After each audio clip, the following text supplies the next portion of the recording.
up. Place the hands on the respective knees in Bindu Mudra and visualize Kala Bhairava as you pull your stomach in and up in Udyana Bandha. Gaze at your third eye. गुल्भो सम्पीड्य चान्योन्यं व्युत्क्रमेणोत्थितं शनिः जान्वोः पार्श्वगतौ हस्तौ दण्डवद्भैरवासनम्. Tasana is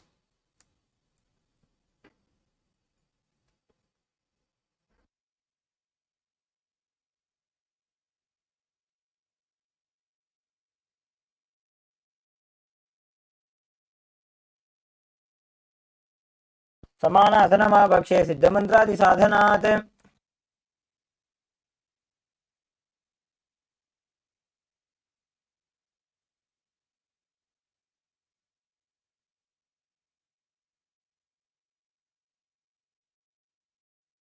केवलं पादमेकं च स्कन्धे चारोपयेत् ततः.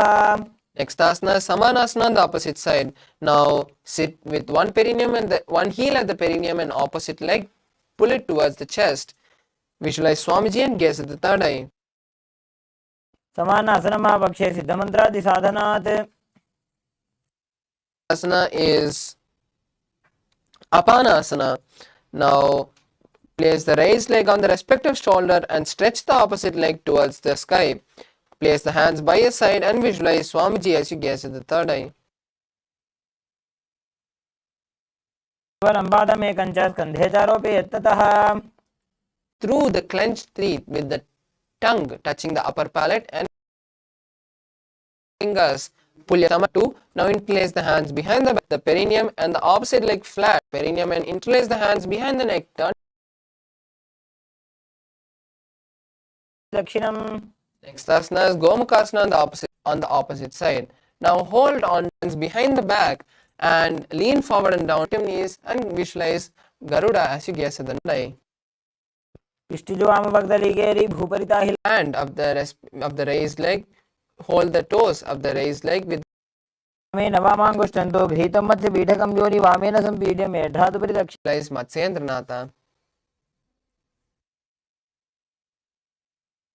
Visualize a camel. The opposite, which was touching the respective ear on the ground. Turn your head backwards and gaze at the third eye, visualizing the great sage Matsyendranatha.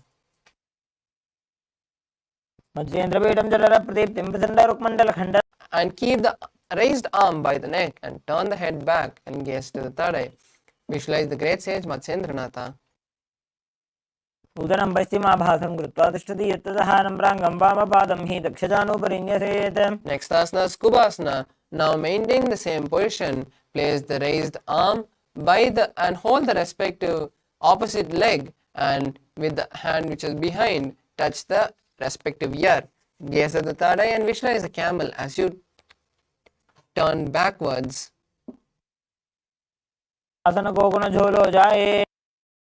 Asana is Matsyendrasana too. Now place the hand, maintaining the same position, place the hand which was touching the respective ear on the ground. Visualize the great sage Matsyendranatha and gaze at the third eye. मत्स्येन्द्रपीठं जलप्रदीप्तिं प्रचण्डरुक्मण्डलखण्डनास्त्रम्. Next asana is Padmasana. Now place the hands on the opposite thighs and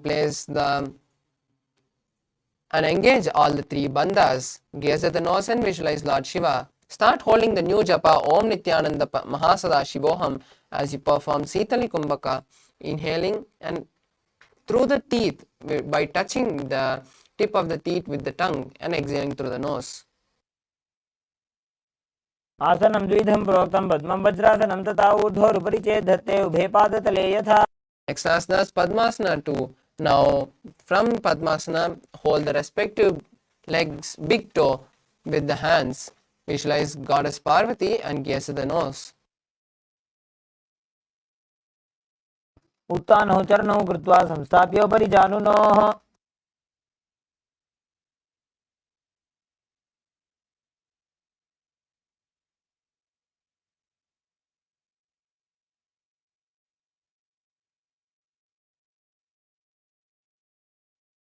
Asana is Kukutasana. Maintain the Padmasana and insert the hands through the gap of the thighs and calves. Lift your body off the ground as you visualize yourself as a rooster. पद्मासनं सुसंस्थाप्य नान्वोरोरन्तरे करो निवेश्य भूमावासिष्ठे द्योमस्तकुक्कुटासनः. Next asana is Bhadrakeki asana. Now from Padmasana, raise onto the knees, place the palms on the mat and lean forward, placing the navel on the elbows. Slowly lift your body off the ground and balance on your hand. Visualize Swamiji in your inner space and perform Saja Kumbhaka. धरामोष्टविकलद्वयेन तत्कोर्परिस्थापितानाभिपार्श्वः. Next asana is Mayurasana. Now come to a kneeling position and place the hands on the ground with the fingers pointing towards the body. Keep the elbows together and lean forward, pressing the navel onto the elbows. Lift your body off the ground and visualize yourself as a peacock. पक्षे Mahadev मयूरासनमुत्तमम्. Next asana is Makarasana. Now lay down on the stomach with the feet pointing outward and stretched apart. Interlace the fingers behind the neck and visualize yourself as a crocodile. अध्यहसचेते हृदयं निधाय भूमौ च पादौ च प्रसार्यमानो. Next asana is Shalabhasana. Now lay down on the stomach and place the hands on the ground beside the chest. Raise the legs up, bringing the thighs off the ground. Visualize yourself as a locust.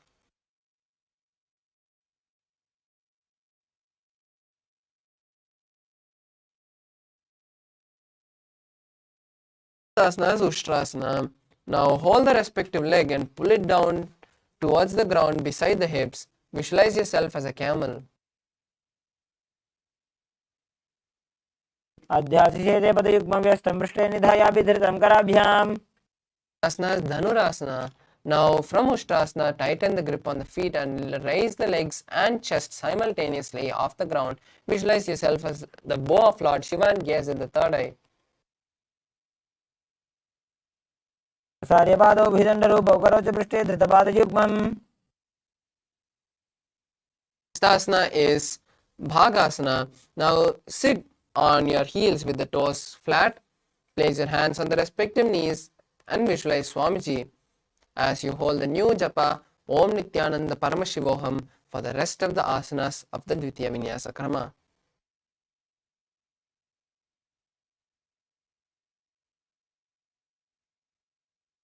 मोड़ी पादौ वैसे बहुरो जुगति करे एक ऐसे.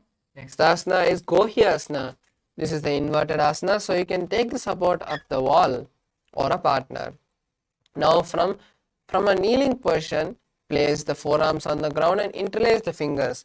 Place the crown of the head on the interlaced palms and slowly walk your feet forward, stacking the hips over the shoulders. Kick the legs off the ground and balance there with the knees bent. Visualize Swamiji and gaze at the nose. दो हाथ की कहुनी जोई पुनः कलाई जाने दो. Asana is Shirsasana. Now from Gohyasana, extend the legs forward and towards the sky, straightening the knees. Visualize Swamiji and gaze at the nose. विपरीतं मण्डलं च द्विधैव विदितं हिनः. Next asana is Podhyasana. Now come to a seated position and place the hands behind the calf.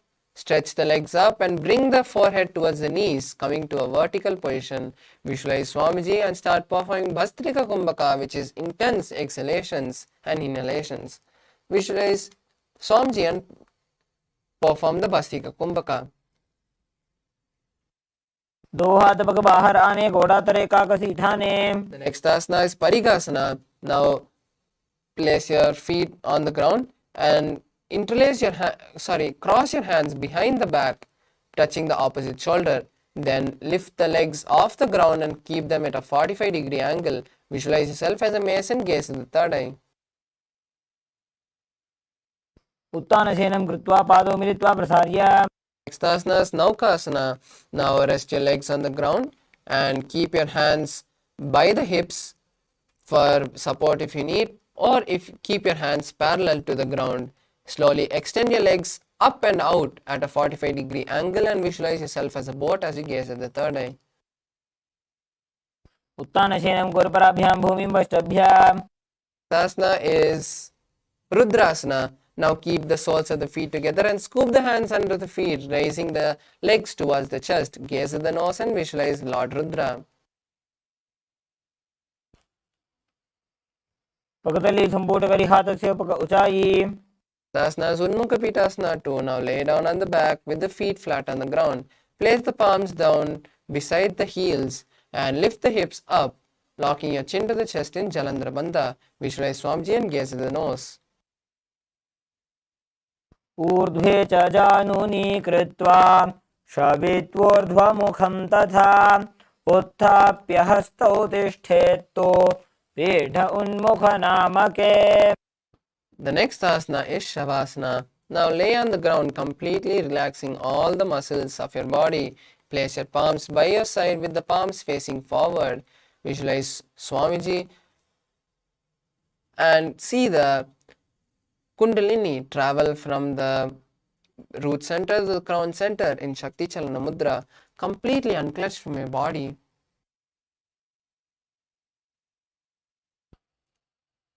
उत्तानं शववद्भूमौ शयनं तु शवासनं शवासनं श्रान्तिहरं चित्तविश्रान्तिकारकम्.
Now slowly come back to your body. Start shaking your ankles and legs, your hands. Slowly bring the knees to the chest and wrap your legs with your hands. Rock from side to side and come to a comfortable seated position. You have successfully completed the first 108 asanas of this sequence. Now let's perform the first asana of the next 200 asanas, which is the Yathashanishtasana. Now be in a comfortable position, comfortable seated position. Place your hands on the knees and place your fingers in Bindu Mudra, which is touching the thumbs and index fingers. Visualize Swamiji. Start performing the Kumbhaka for the following asanas, which is Samana Kumbhaka. Inhaling, holding the breath and exhaling as you visualize the intense gastric fire happening in you.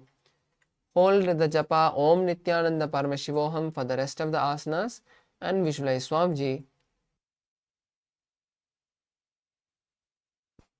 पर्यङ्कं तत्समाख्यातं यतसंस्थं यथा स्थितिः. The next asana is Samasana. Now sit in a cross-legged position with the hands on the knees and thumbs touching the index fingers in Bindu Mudra. Be in a cross-legged position as visualize Swamiji and continue to hold the Mula Bandha for the rest of the asanas.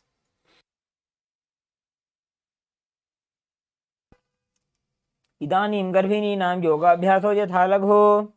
Next asana is Muktasana. Now place the left foot under the right leg and place the right leg on the left thigh. Place your hands facing downwards on top of the knees as you visualize Swamiji and gaze at the nose. पीड्यसीविनीं सूक्ष्मां दक्षिणेतरगुल्फतः. The next asana is Siddhasana. Now maintain. Just switch the gaze to the third eye and visualize Swamiji.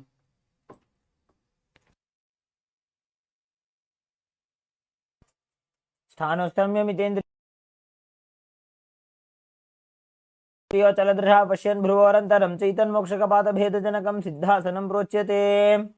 The next asana is Siddhyasana. Now maintain the same posture as you switch the gaze to the ground in front. Mudra Bandha.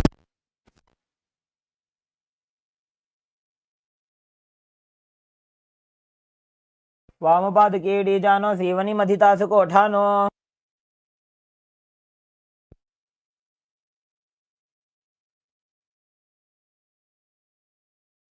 The next asana is Siddhyasana.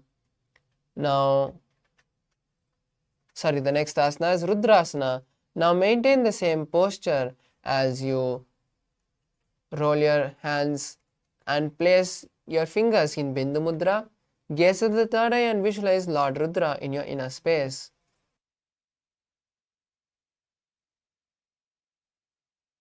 वामचरण परिदक्षिण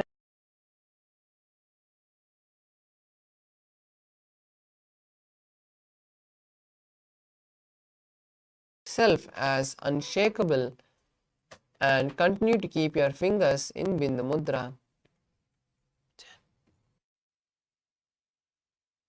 की गुणमणि की चरणचरता मीटे.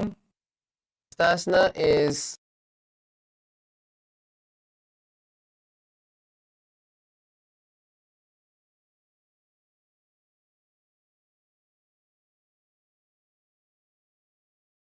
space and continue to perform the Samana Kumbhaka. ऋजुकाय समासीन सिद्धासनमुदीरितम्.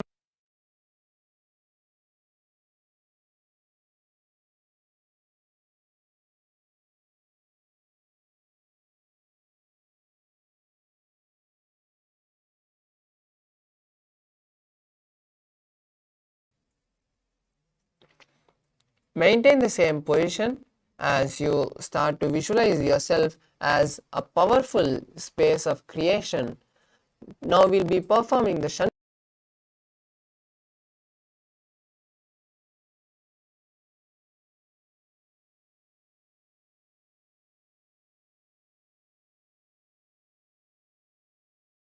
and the ears with the thumbs.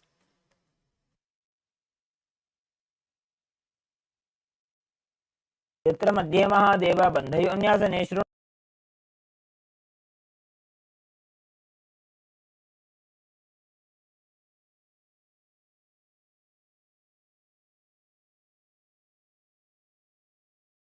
Now continue to maintain the same position as you also keep the fingers in Bindu Mudra. Visualize yourself as a space of bravery and continue to perform the Samana Kumbha.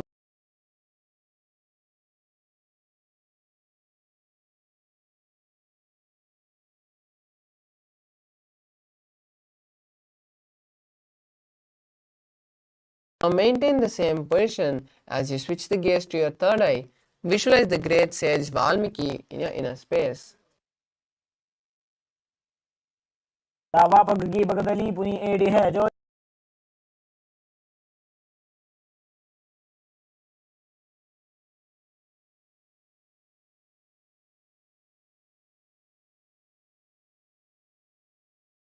Yoni Mandala, the symbol of Devi. वामपादगी बगदली जाहि माहिली core Next asana.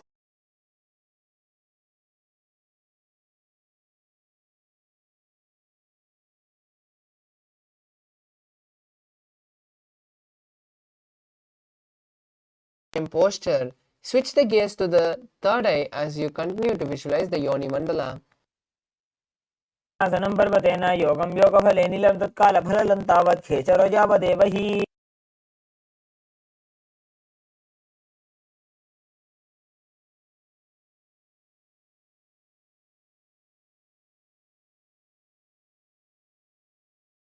The nose. गुल्भौ च वृषणस्यादः सीवन्त्याः पार्श्वयोः क्षिपेत् Next asana is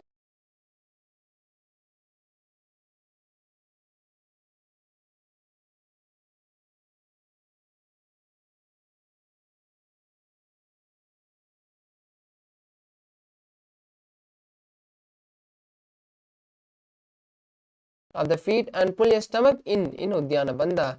Visualize yourself as a female elephant and gaze at the nose.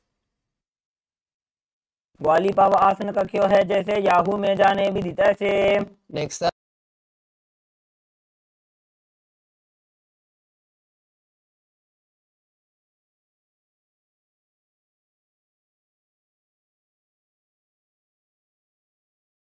Kumbhaka, which is exhaling completely, emptying your stomach, holding the breath comfortably like that, holding your lungs comfortably like that, and inhaling again.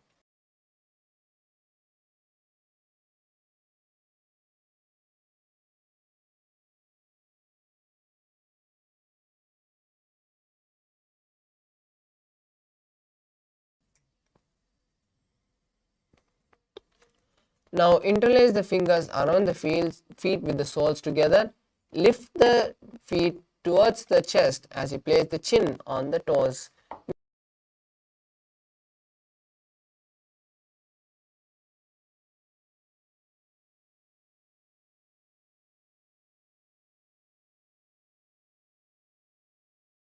That's Uddharasana. Now keep the soles of the feet together and scoop the hands from under the feet. Lift the feet towards the chest and place the chin on the toes. Visualize your body free from disease and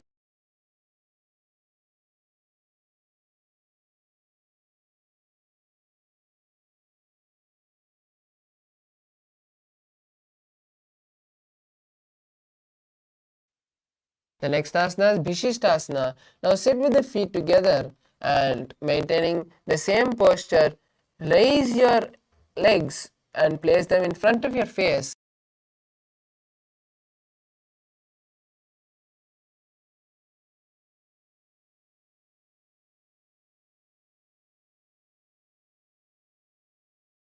as Bhujasana. Now place the legs on the respective shoulders and wrap the legs and hold the back of your, interlace the hands behind your neck.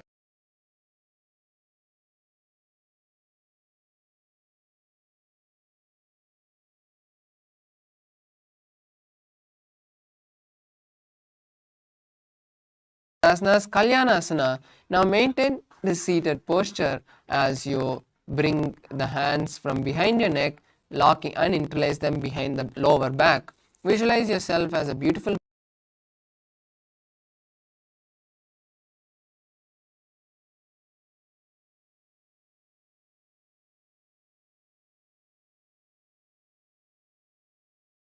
is Sankatasana. Now place one perineum underneath the heel. Now place one heel underneath the perineum and cross that leg.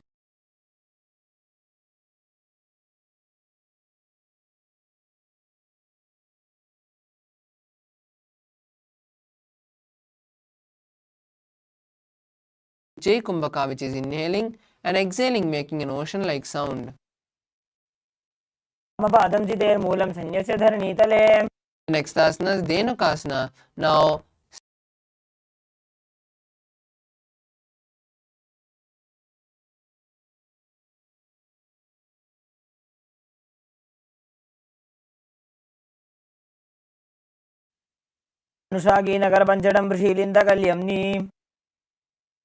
the next asana is Machendrasana. Now twist your body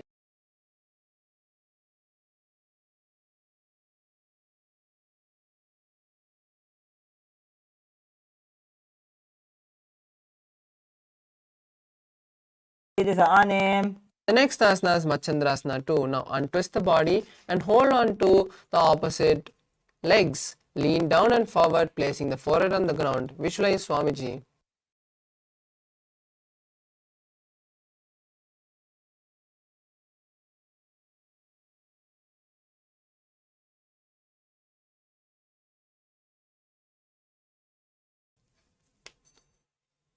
Now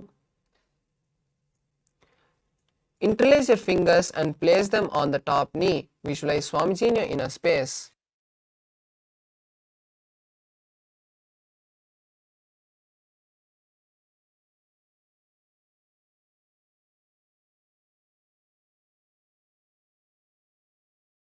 Opposite side.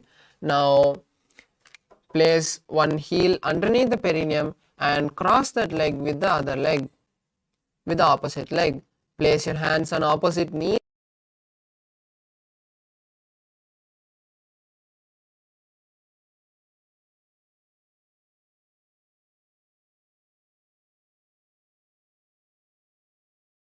Sankatasana, slide the heel from under the perineum. Place the heels by the hip and pull the stomach in and up in Uddiyana Bandha. Visualize yourself as a cow.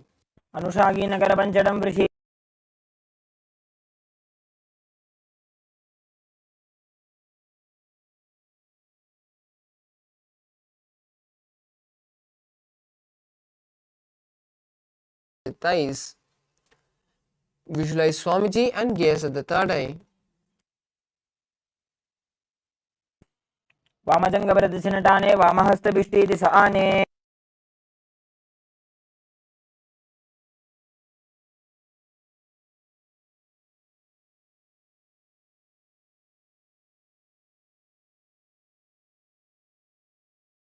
Lean forward and down and place your forehead on the mat. Visualize Swamiji in your inner space.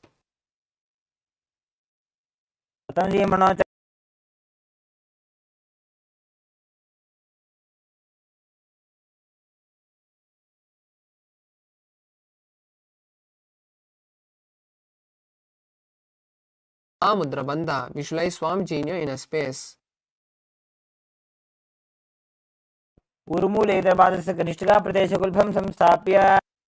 The next asana is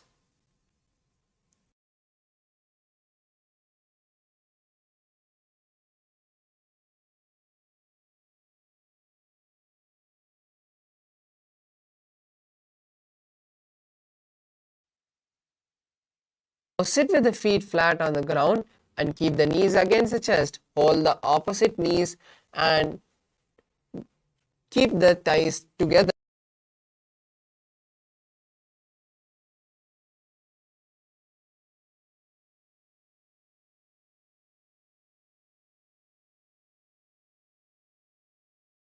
Next asana is Bodha Shokasana. Now wrap the arms around the knees and hold on to opposite wrists. Place the chin in the gap of the knees and visualize being in an abode of bliss. Gaze at the nose.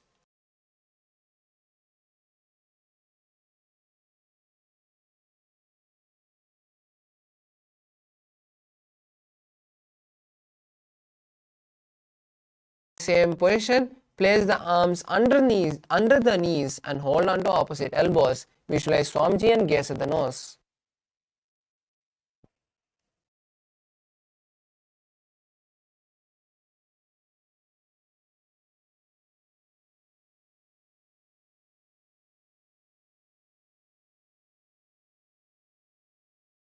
Asana. Now maintaining the same position, just cross the ankles. Visualize the great sage Sumati and gaze at the nose.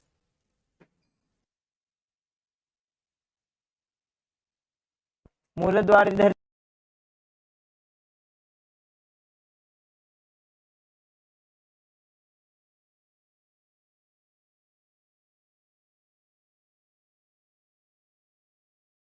Fingers interlaced with the palms facing outside.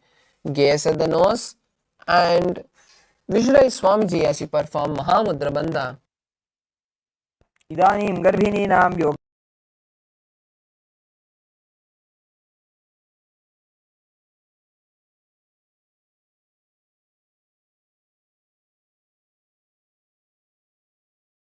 The index and middle fingers. Lean your chest forward and down, placing the head on the knees. Visualize Swamiji in your inner space and perform Nadi Shodhana Kumbhaka, which is inhaling and visualizing the prana travel from your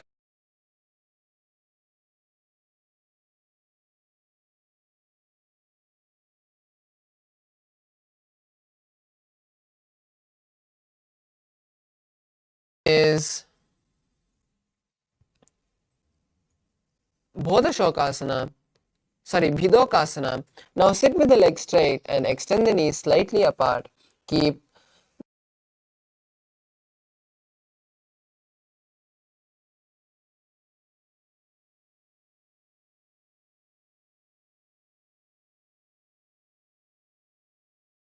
पावसारी कछको ऊर्धको कुरुडो डारे. Next asana is Jalandhari Pavasana. Now extend both the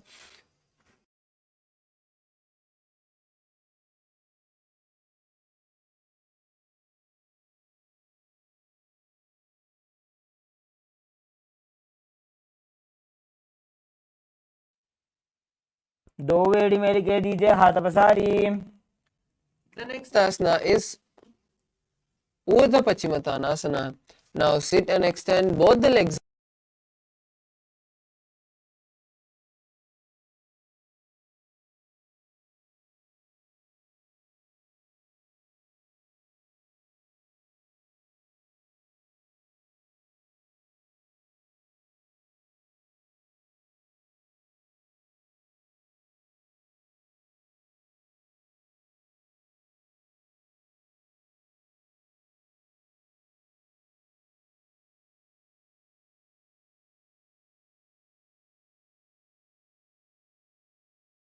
Travel from the foot to the crown center and then exhaling. पश्चिमतानवत् संस्थितिं कृत्वा एकं पादं ग्रीवायां धृत्वा तिष्ठेत्.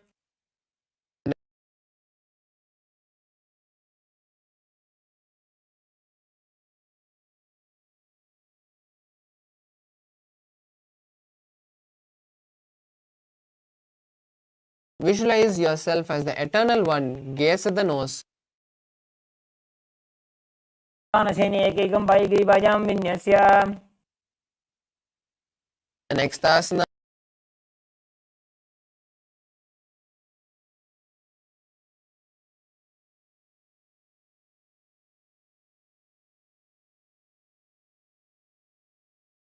classic gaze at the nose.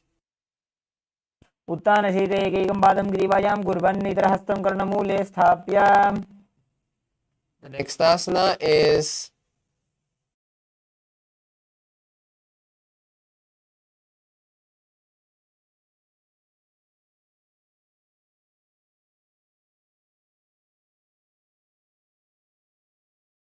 roll from the left to right. Visualize Swamiji. उत्तानशयनं जानुनि हृदयपष्टम्ब जङ्घाय सहित उरुनि करद्वये बद्ध्वा.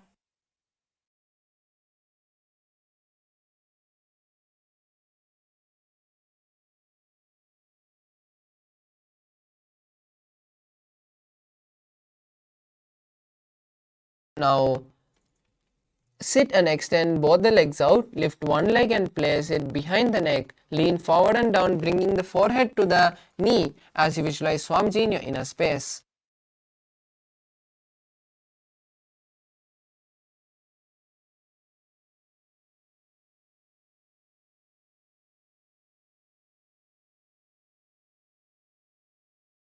Hold the leg with the opposite hand and visualize yourself as the eternal one. Gaze at the nose.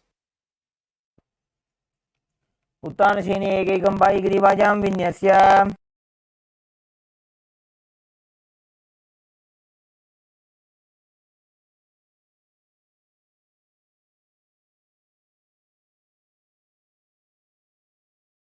Rest on the elbow of the hand holding the foot. Visualize yourself having complete control and gaze at the nose.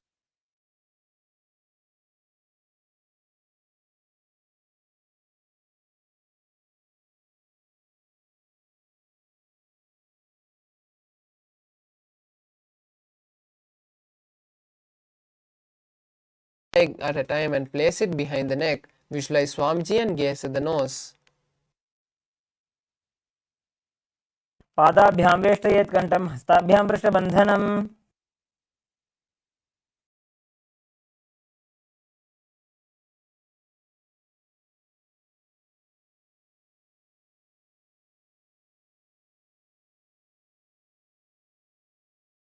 Wrap the hand around the leg and interlace the fingers behind the neck.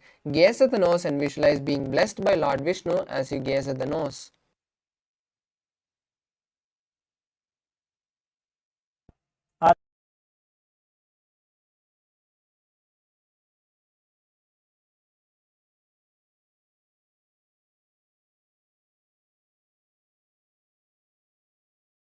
On the back, lift the knees and place them on the chest. Keep the soles facing up and extend the arms sideways. Visualize Swami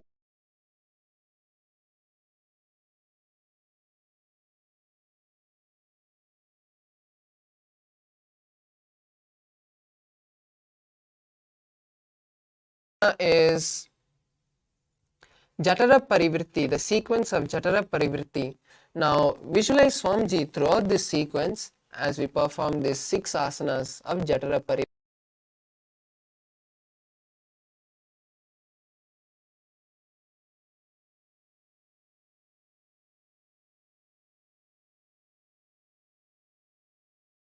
And the other knee bent on the ground by your side. Jatara Parivritti 2, keep both the knees bent to one side. And Jatara Parivritti 3, bring both the legs straight.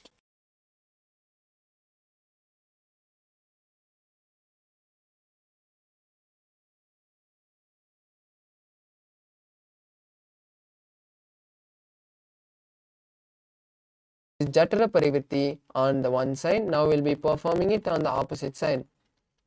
Now again bring the knees to the chest and keep the arms stretched.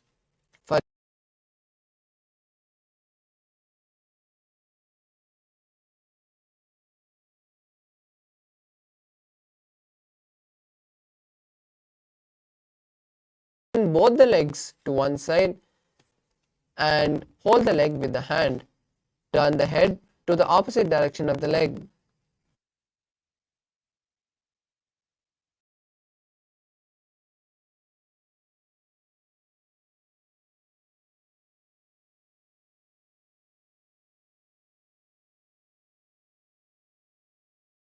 This asana is Dvipada Pitam, Now lie on your back and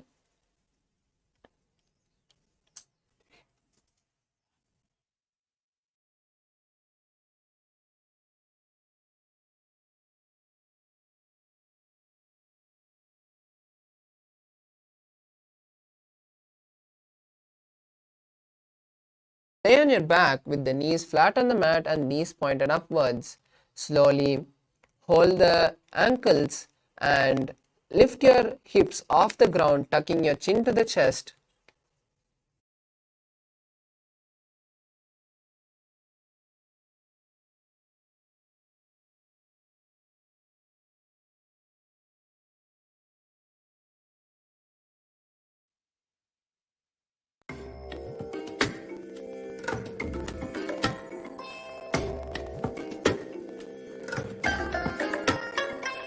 I bless you all.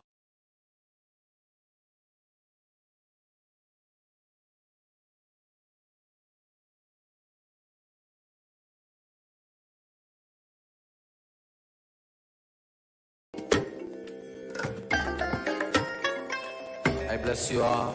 Let you all open all your three eyes and manifest the powers of Mahasadashiva.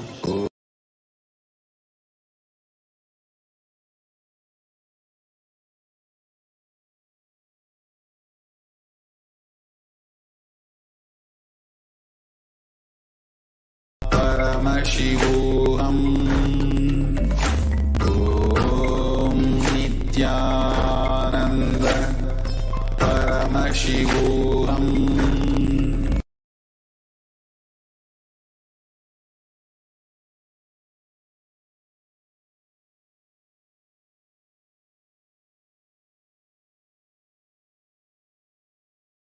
प्रतिक्रियायुतं द्वन्द्वपीठ सर्वबलप्रदं गर्भिणीनां दुर्बलानामिति Gargi जगादनु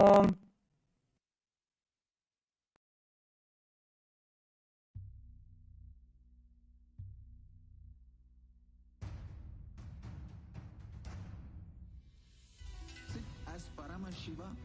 Inhale and exhale deeply.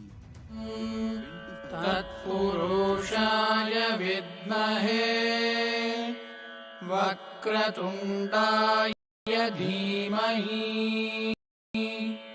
तन्नो दन्ति प्रचोदयात्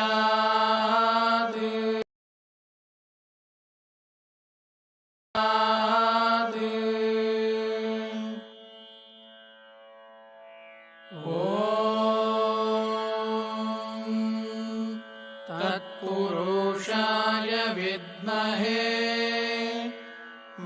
वक्रतुण्डाय धीमहि तन्नो दन्ति प्रचोदयात्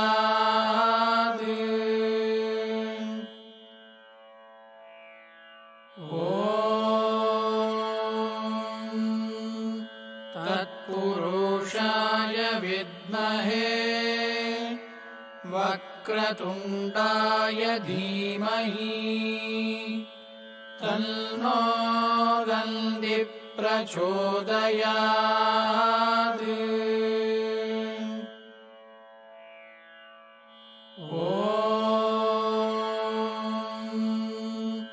तत्पुरुषाय विद्महे.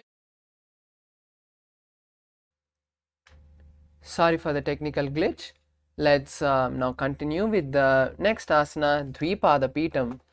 Now lie on your back and bend the knees, placing the feet flat on the ground. Hold the ankles and lift the hip up as you gaze to the nose. Tuck the chin to the chest in Jalandhara Bandha and perform the Murcha Kumbhaka as you visualize yourself as a sturdy bridge and gaze to the nose. प्रतिक्रियायुतं द्वन्द्वपीठ सर्वबलप्रदं गर्भिणीनां दुर्बलानामिति Gargi जगादनु. Next asana is Paryankasana. Now lie on the back and place the feet flat on the mat. Bring the arms over the head and place the hands flat on the mat as well with the fingers pointing towards the feet. Lift the entire body up off the ground as you visualize a sturdy stone furniture. Start performing the Mula Bandha as you perform Paryankasana.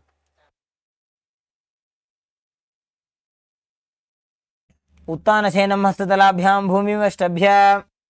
The next asana is Shvotanasana. Now lie on the back and bring the knees to the chest. Place the hands on the shoulders and move the hip around in a circular motion. Visualize yourself as a playful dog laying on its back and playing with its legs. Perform Sahaja Kumbhaka and continue to hold the Mula Bandha. शरीरं संस्थाप्य जानुनी सम्मील्य नाभौ वाणिज्य.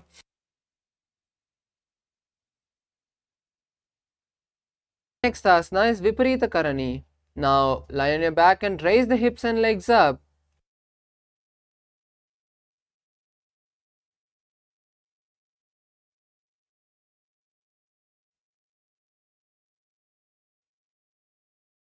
Lie on your back and raise the hips and legs up. Bring the hands to the lower back for support if needed.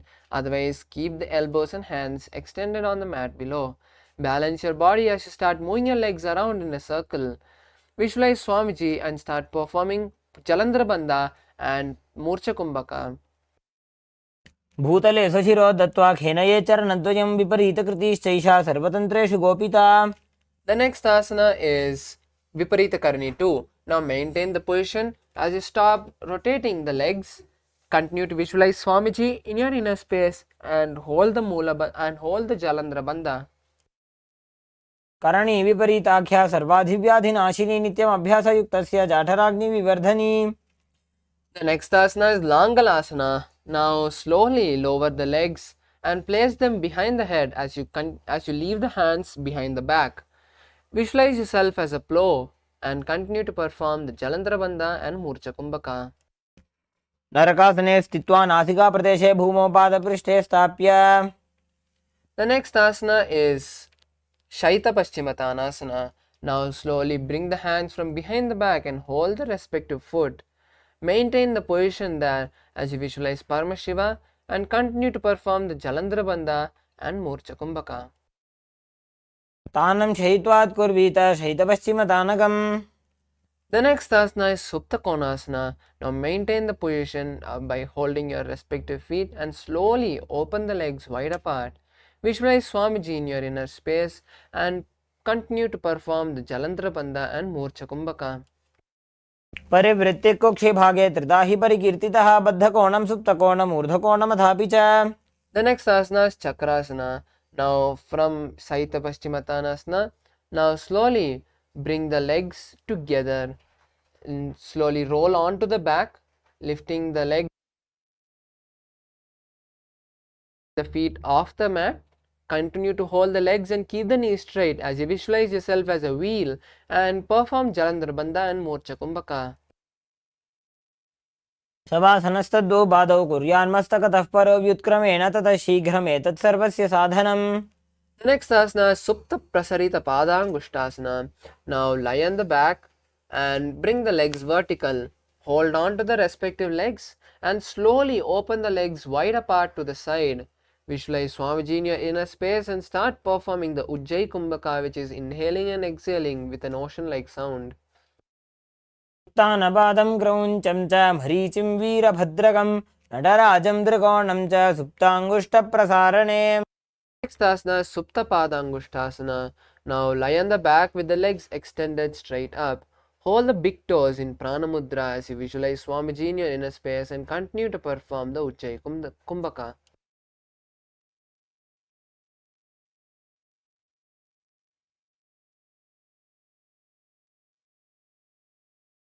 उत्तानपादं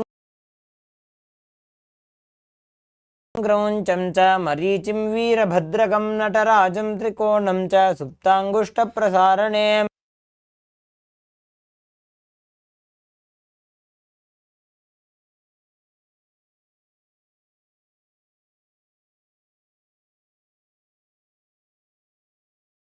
Next asana is Matsyasana. Now slowly lock the legs into Padmasana, placing the feet on the opposite thigh. Then place the legs flat on the mat. Then raise your hands above the head and cross it, holding on to the opposite elbows. Gaze at the nose in Shambhavi Mudra and visualize Matsya, the fish avatar of Lord Vishnu, as you continue to perform the Ujjayi Kumbhaka. मुक्तपद्मासनं कृत्वा उत्तानशयनं चरेत् कूर्पराभ्यां शिरो वेष्ट्य मत्स्यासनं तु रोगः. The next asana is Parasharamasana.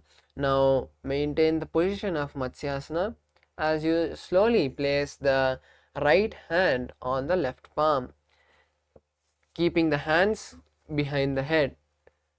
Visualize Lord Rama in your inner space and gaze at the nose in Shambhavi Mudra as you continue to perform the Ujjayi Kumbhaka. प्रथमकरे पद्मासन आछे सूधो सोवे भूपरिपाछे गोड़ा अरुजंघा ये दो भूसोलकतारा शेषोयी. The next asana is Sarvangasana. Now, while laying down on the back with the legs in Padmasana, slowly lift the hip and legs up. Place the hands supporting the hips and keeping the elbows on the floor as you tuck the chin to the chest in Jalandhara Bandha and start performing Morcha Kumbhaka. Visualize Swamiji and gaze at the nose. अथवा क्षेत्रसंक्षेपात् सर्वाङ्गासनमुत्तमं यत्कृत्वा योगनिपुनो विद्याभिः पण्डितो यथा. The next asana is Vrishchikasana.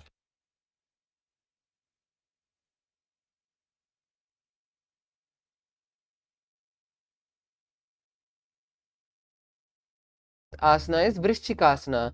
Now lay on the back with one foot on the opposite thigh. Lift the other knee towards the head and extend both the arms above the head. Hook the fingers forward and gaze to the third eye in Shambhavi Mudra. Visualize yourself as a scorpion as you continue to perform Jalandhara Bandha and Murcha Kumbhaka.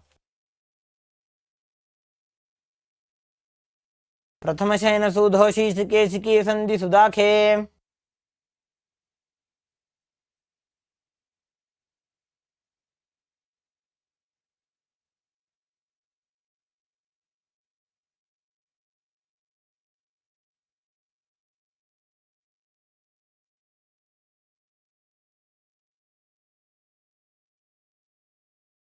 Asana is Vrishchikasana. Now lay on the back and place the opposite foot on the other thigh. Lift the other knee towards the head and extend both arms straight, hooking the fingers forward. Gaze to the third eye and visualize yourself as a scorpion as you continue to perform the Jalandhara Bandha and Murcha Kumbhaka. प्रथमशयन सूधो शीर्षकेशिकी सन्धि सुदाखे.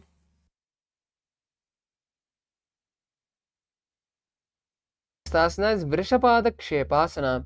Now lie on the back and interlace the fingers behind the neck. Bring one knee to the chest as you touch that knee with the opposite elbow. Start alternating as you slowly stretch the other leg, bringing the opposite knee towards the head and touching that leg with the opposite knee. Visualize Swamiji in your inner space and perform the Sahaja Kumbhaka, which is inhaling and exhaling comfortably. उत्तानशयनं कृत्वा अङ्गुलिभिः कन्दरां बद्ध्वा कूर्परो मिलित्वा नितम्बेन भूमिं स्पृष्ट्वा. The next asana is Marottana. Next asana is Marottanasana. Now lie on the back and lift one leg and touch the respective ear. Then place that leg flat on the mat and lift the opposite leg and touch the respective ear. Visualize Swamiji in your inner space as you continue to perform Sahaja Kumbhaka.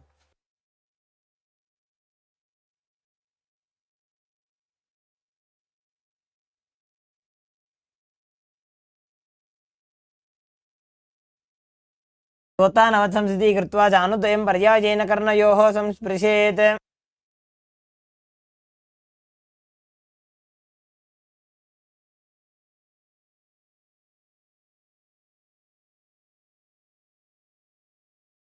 Asana is Bhrikasana. Now lay on the back with the soles placed flat on the mat and the knees up. Get up without the support of the hands and stand up straight. Then again sit back down and place the back on the mat. Repeat this again and again as you visualize yourself as a wolf.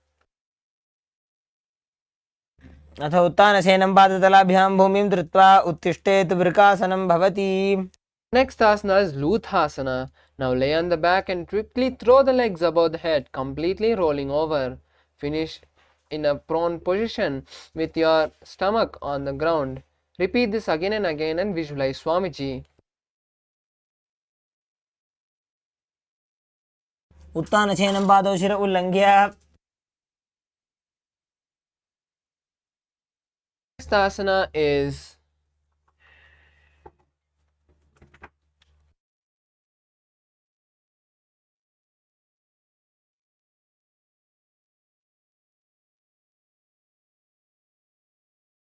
Saratasana. Now lie on your belly.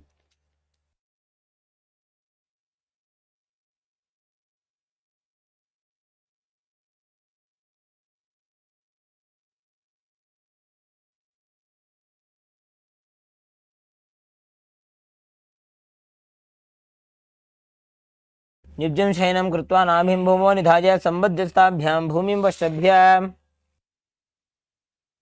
Asana is Dehalyullanghanasana. Now come to a plank position with the hands shoulder width apart. Jump the leg between the hands and then back into a plank position. Repeat this again and again as you visualize Swamiji and continue to perform the Sahaja Kumbhaka.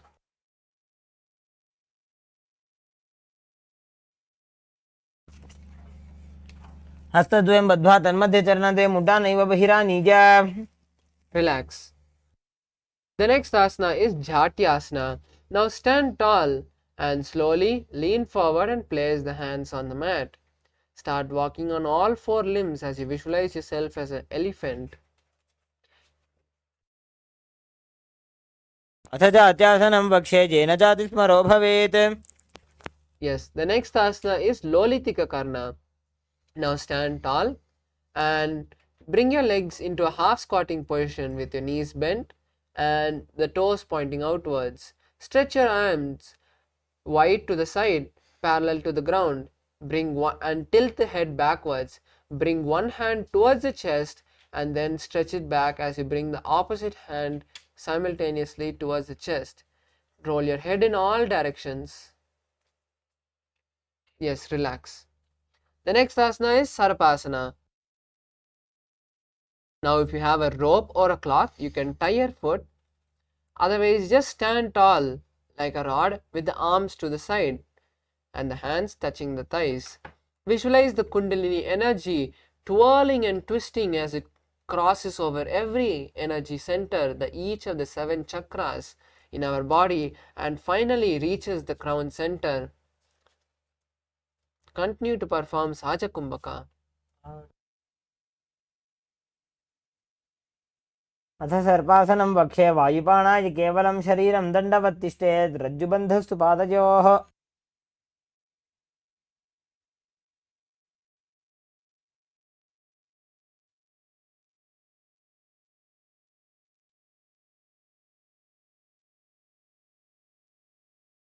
Next asana is Ushtrasadhanasana. Now stand tall and slowly lean forward and down. Place the back of the palms on the mat and step the feet on the hands from the front. Start walking front and back in the mat as you visualize yourself as a camel. मुष्टिकनिष्ठिका प्रदेशेन भूमौ निधाय उपरि पादतले संस्थाप्य The next asana is Ashwasana. Now, while standing, slowly place the back of the hands on the mat and stand on the hands with the hands coming under the legs from the side. Start walking front and back in the mat as you visualize yourself as a horse. मुष्टिकनिष्ठिका प्रदेशेन भूमौ निधाय उपरि पादतले संस्थाप्य The next asana is Kapotani Takasana. Now stand straight with the feet together. Interlace the hands behind the back as you slowly pull them down towards the ground. Open your chest wide and tilt the head back as you visualize yourself as a soaring bird. पादतले भूमौ निधाय पृष्ठभागेन हस्तौ जङ्घापर्यन्तं नीत्वा कपोतनिटकं भवति The next is Talapushpaputam Karna. Now stand tall with the palms together in Namaskara Mudra. Gently bend the knee and keep the toe pointing outwards as you simultaneously open the palm and raise one heel off the ground. Slightly lower the waist and shoulder of the respective heel. Visualize you're holding and offering flowers to Paramashiva.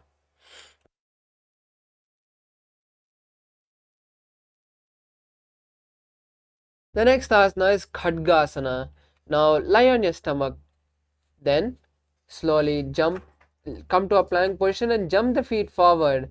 Then place the palms together with the forearms also together, making the horn of the rhinoceros. Visualize yourself as a rhinoceros and gaze to the nose as you continue to perform Sahaja Kumbhaka. सरतमासनं कृत्वा पादतलाभ्यां भूमिं धृत्वा Next asana is Uttanottanam asana. Now slowly sit down and stand up. Repeat this again and again, like doing sit-ups, as you visualize Swamiji in your inner space and gaze to the nose in Shambhavi Mudra. पुनः पुनः उत्थातव्यम् अचितव्यम् इति उत्थानोत्थानं भवति. Relax. Next asana is Musalasana. Now stand up straight and raise the arms above the head. Jump again and again as you visualize yourself as a mace.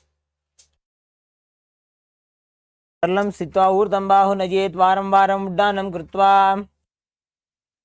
The next asana is Uchirshakasana. Now stand tall and pull one sole towards the belly and hold the leg with both the hands. With the other leg, sit down and stand up.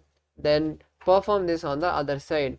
Alternate on both sides as you visualize Swamiji and gaze at the nose. एकैकं पादतलं कुक्षौ निधाय तिष्ठेत् उच्छीर्षकं भवति.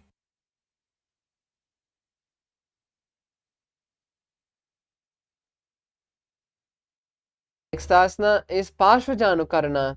Now stand and keep one leg slightly bent with the toe pointing to the side. Bend and lift the opposite knee towards the chest with the toes pointing downwards. Keep the arm holding the knee with the hands pointing outward and closed into a fist as you let the opposite hand hang down to the top thigh as you twist the wrist towards the body and place it and keep it towards the center of the body. Visualize Paramashiva dancing in your inner space. Relax. The next asana is Tandavasana. Now stand on both legs as you lift one leg and stretch it forward. Now with the standing leg, sit down and stand up as you make sure the stretched leg is straight. Visualize Paramashiva dancing.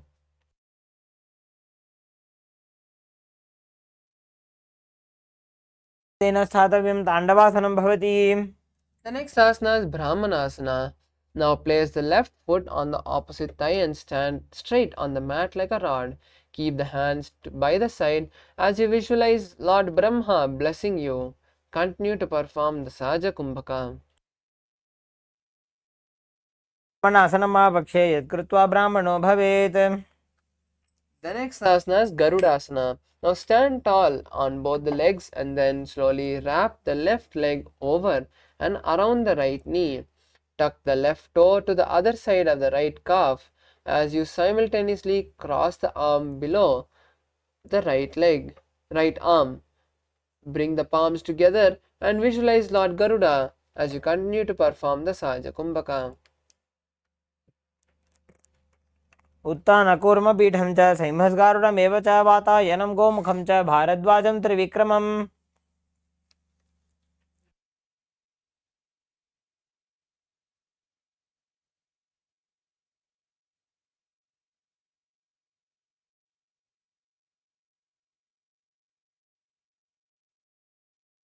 The asana is Ekapadasana. Now stand straight on the right leg, place the left foot on the opposite thigh and keep the hands relaxed by the knees.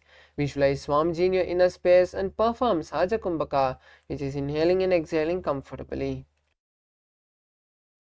रक्षाङ्घ्रिं वामपादस्य जङ्घोपरि निधाय च. The next asana is Dhruvasana. Now stand on the right leg and hold the big toe of the left foot. Straighten the left foot to the side as you rotate your body quickly on the standing leg. एकेन हस्तेन दण्डरूपस्य एकस्य पादस्य अग्रं धृत्वा.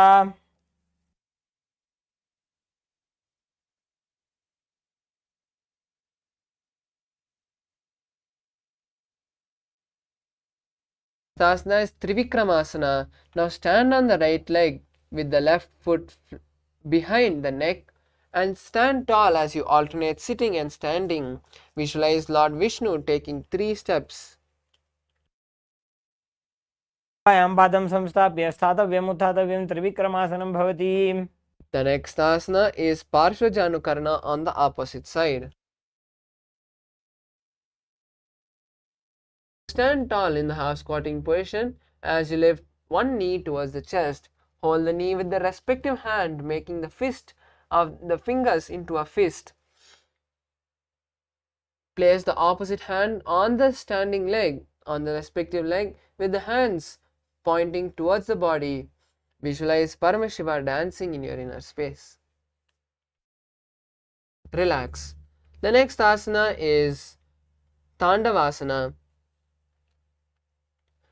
Now stand on one leg and lift and stretch the opposite leg forward. Sit down and stand up on one leg as you maintain the stretched leg straight. Visualize Paramashiva fiercely dancing. एकेन पादेन स्थातव्यं ताण्डवासनं भवति. The next asana is Brahmanasana. Now place one foot on the inner thigh and stand erect on the mat like a rod. Place the hands by the side as you visualize being blessed by Lord Brahma. ब्राह्मणासनमावक्षे यत्कृत्वा ब्राह्मणो भवेत् एकपादमुरो दत्त्वा तिष्ठेद्दण्डाकृतिर्भुवि.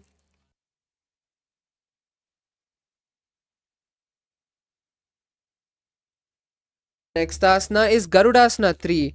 Now stand tall and wrap the right leg over and around the left knee. Tuck the right toes on the other side of the left calf as you simultaneously cross the right arm below the left arm and bring the palms together. Visualize yourself as Lord Garuda and continue to perform Sahaja Kumbhaka. उत्थानकूर्मपीठं च सिंहस्गारुडमेव च.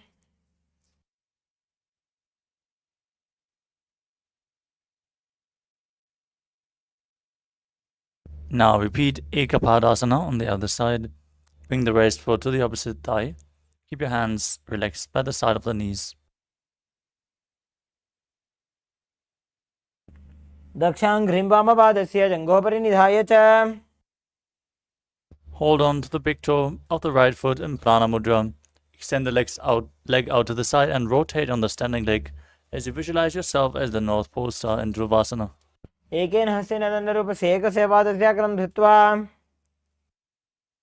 Now bring the right foot behind your neck and stand tall as you visualize Lord Vishnu. Sit down and stand back up, repeating Trivikramasana on the other side. ग्रीवायां पादं संस्थाप्य स्थातव्यम् उत्थातव्यं त्रिविक्रमासनं भवति.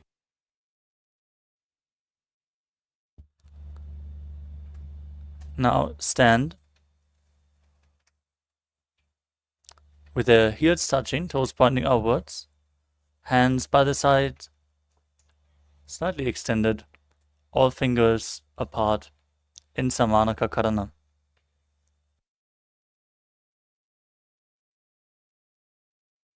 We move on to Guruvak Anjali Asana. As you stand erect and then bend forward, bring both hands underneath the knees and make a finger lock in Parusha Mudra. Then sit in a squatting posture and let the finger lock touch your navel. As you visualize the great sage Goraknath, the founder of the Nata Yoga Hindu Sampradaya. Perform Jivachara Kumbhaka. Inhale deeply, hold your breath, and move your prana upwards and downwards and throughout your limbs by the force of your will. प्रथमैः उभौ होये बाहुरी नीचो पुनिहोवे. We move on to Kanchi Asana. Now insert your hands between the thighs and calves and then wrap them around behind as you interlock your fingers. Visualize Swamiji in your inner space. ऊरुमध्यात् हस्तौ निवेश्य नितम्बं धृत्वा पादतलाभ्यां भूमिं वष्टभ्य. Next up is Bhairu Asana. Now bring your feet together and sit in a squatting posture with your heels touching your perineum. Hold the hands at your back and sit upright as you interlock your fingers. Gaze at your navel and visualize Bhagavan Kala Bhairava, the Lord of Time. दो पगी थलिया की माहिल्य और मिलाई फना पानी उकड़ मोड़ वही से. The next asana is Padahasana. Now squat all the way down to the ground. Keep your feet together and the toes apart. Bring your elbows up towards your head and hold your fingers. Place your hands behind your back in Anjali Mudra with the fingers pointing down. Gaze towards your nose and visualize a ball, one of the 10 incarnations of Mahavishnu.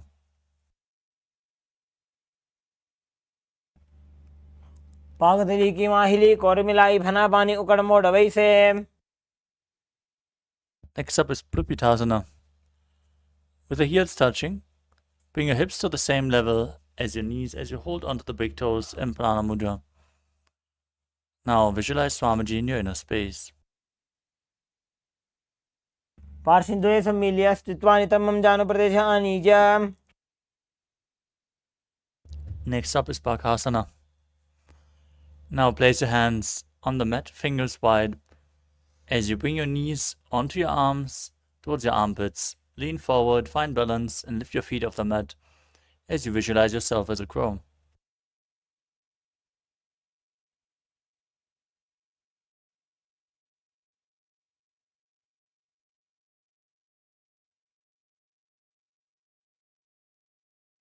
With your hands flat on the mat, shoulder width apart, place the crown of your head onto the mat, forming a triangle. With your knees on the arms, and then raise your hips up, extending your legs up, placing them in Padmasana, in Sushtanga Kapali Asana, as you gaze to your nose and visualize Swamiji in your inner space. आसन को गण कपाल आछो होई. We move on to Guptasana. Now sit in a kneeling posture, with the toes touching behind, heels apart, sitting in between the heels. Gaze to your nose and place your hands on the thighs as you visualize you're sitting in the secret seat with Paramashiva and Guru in Guptasana.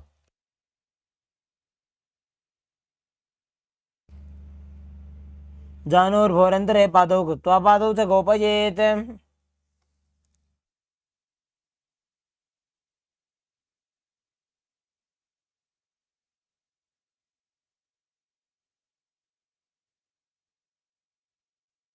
The next asana is Vrikshasana too. Now place your hands on the ground, fingers wide, and lift your body up straight into a handstand. This asana should be practiced by everyone to purify the 7 chakras. Lean against a wall or ask a partner to aid you if you can't perform this asana freely. Now visualize your retreat with deep roots into the ground. चक्रक्षालनाय vrikshasana विशेषकान्. From the handstand position, gaze towards your third eye, visualizing Tejas energy flowing to the third eye, rejuvenating your body in Shivasana. दोवु पग जोड़ी माही Gulf मिलाए. Gently lower your body down. Place your hands on the ground, shoulder width apart. Lower your body and push it back up again and again as you visualize yourself as a fish in Matsyasana too. उद्देशेनं कुर्वरो पार्श्वभागाय मूर्धकृत्य. Lay down flat on your stomach. As you keep your hands on the hips, raise your head and move it from left to right as you visualize and move your body like a snake in Sarapasana too.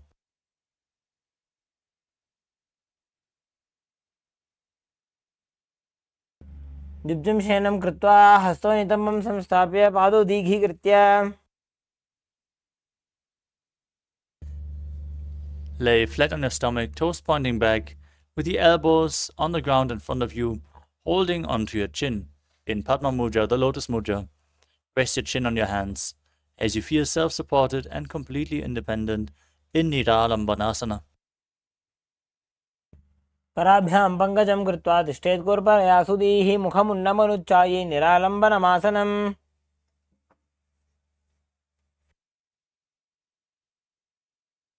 The next asana is Chaturasana. As you lay on your stomach with your hands flat on the mat in front of you, bend your knees and bring the feet up as you push your upper body upwards. Visualize yourself as an umbrella protecting your Guru from the sun rays. अध्यासनवत् स्थित्वा हस्ततलाभ्यां भूमिम् अष्टभ्य From a kneeling position, with your perineum placed on your heels, feet flat, extend your arms out in front and place them on the mat as you place your forehead down on the ground. Gaze towards your nose and visualize yourself as Vajra, the weapon of Indra, symbolizing your indestructibility in Vajrasana. इदानीं गर्भिणीनां योगाभ्यासो यथा लघुसुखप्रसवलाभाय प्रोच्यते प्राक्तनेपथि. Next asana is Meshasana. Now place your hands flat on the mat and push your hips up into Gajasana as you alternate striking the ground with your hands, visualizing yourself as powerful as a ram. गजासनसंस्थितो एकैकं बाहुं भूमौ ताडयेत् मेषासनं भवति.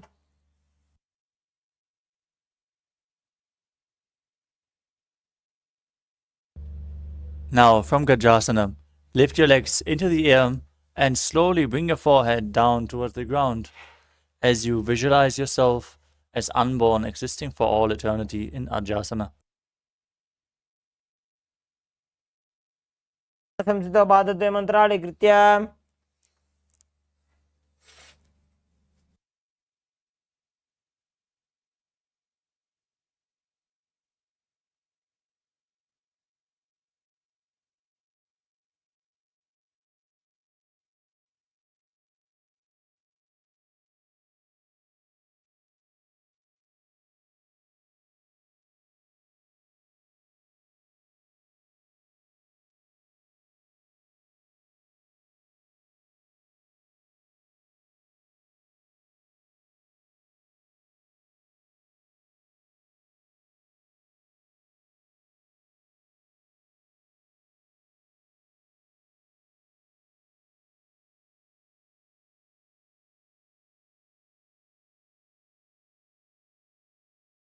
Asana is Dhanantarasana. Now sit on the heels with the legs together, interlace the fingers around the toes, pull the heel towards the perineum and then place the hands on the respective knees. Keep the spine straight and gaze at the nose. Visualize Swamiji in your inner space.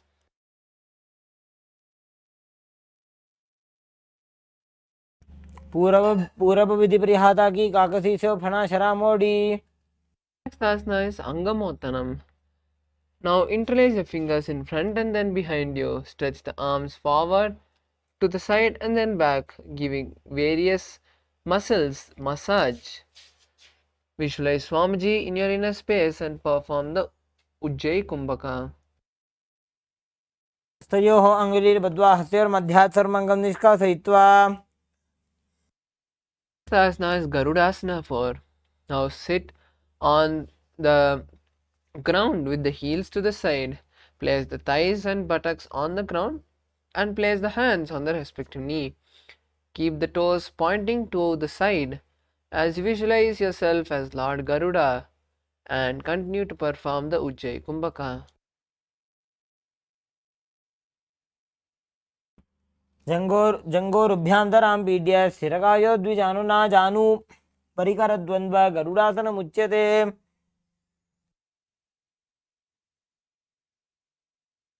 Is Ananta Mandirasana. Now sit with the legs folded, knees pointing backward and knees wide. Gaze at the third eye as you hold the respective ankle. Visualize in yourself residing in a beautiful temple. Gaze to the third eye in Shambhavi Mudra and continue to perform the Ujjayi Kumbhaka. भक्षे वीरनाथ आनन्दमन्दिरासनं यत्कृत्वा अमरो धीरो भवत्येवेह साधकः.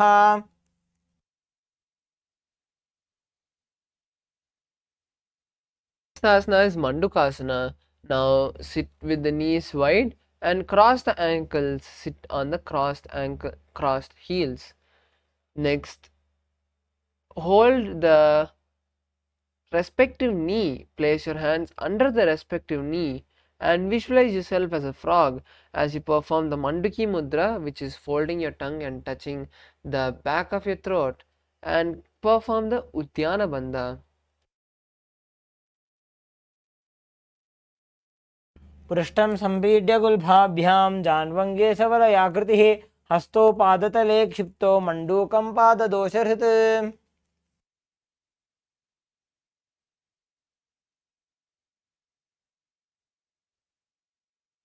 Asana is Narasimhasana. Now keep your toes on the mat and the heels up together. Sit on the heels and place the palms on the ground with the fingers spread and the thumbs touching. Lean forward and gaze at the nose. As you exhale, forcefully open your mouth and sticking the tongue out. Visualize Narasimha in your inner space.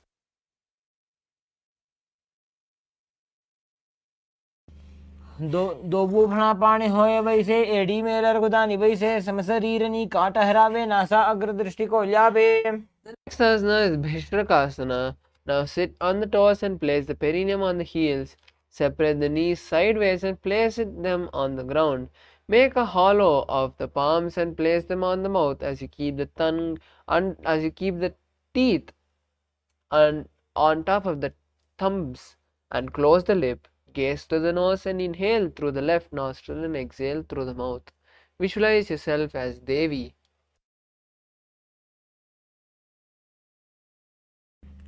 दो पका की AD जोई घोड़ा फनवाने पुनि होई। Asana is Makadasana. Now sit with the soles of the feet together on top of the and place the top of the feet on the ground. Sit on the heels and bend the elbows, bringing the fingers to the armpit. Scratch your body as you visualize yourself as a playful monkey and continue to gaze at the third eye in Shambhavi Mudra as you perform the Ujjayi Kumbhaka.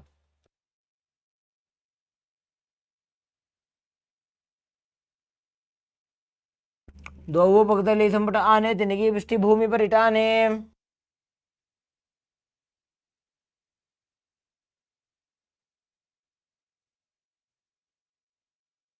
Next asana is Vajrashankarasana. Now spread the feet wide apart, the knees wide apart, and continue to keep the toes on the ground with the heels up. Sit on the heels as you lift the knees off the ground. Cross your hands behind the back and visualize yourself as a diamond as you gaze at the nose in Shambhavi Mudra.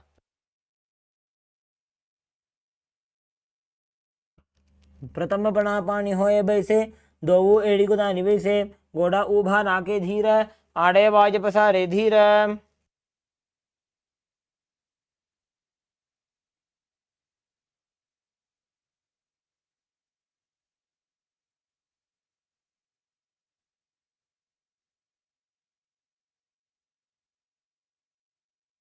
Next asana is Khanjanasana. Now keep the toes down with the toes flat and sit on your heels with the ankles crossed behind. Place the palm on the side and visualize your body having perfect health as you gaze at the nose in Shambhavi Mudra and pull your stomach in and up in Uddiyana Bandha. Visualize Swamiji and visualize your health completely healed.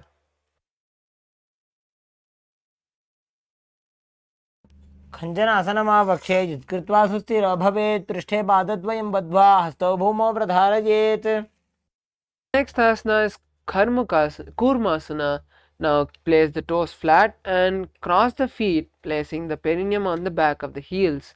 Keep the knees wide and on the floor as you rest the hands on the respective knee. Visualize yourself as a tortoise and gaze to the nose in Shambhavi Mudra. Continue to perform Ujjayi Kumbhaka.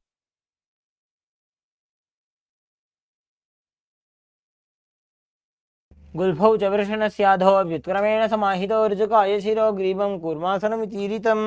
The next asana is Yogasana. Now sit with the toes flat, feet crossed, and sit on the heels. Gaze to the nose as you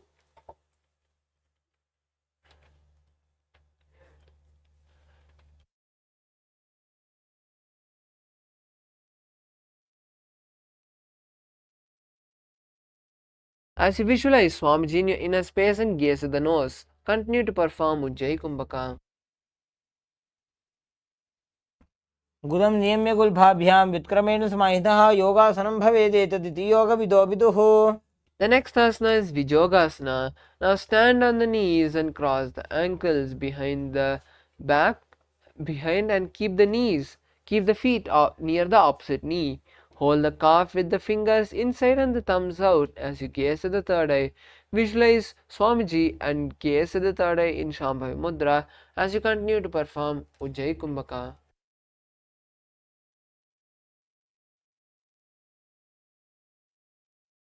घोड़ा वामो उबो होई, घोड़ा आड़ा राखे दो जी, दछी पाकड़ी पानी रहा वे, फणाव वाम घोड़ा ढीलिया वे।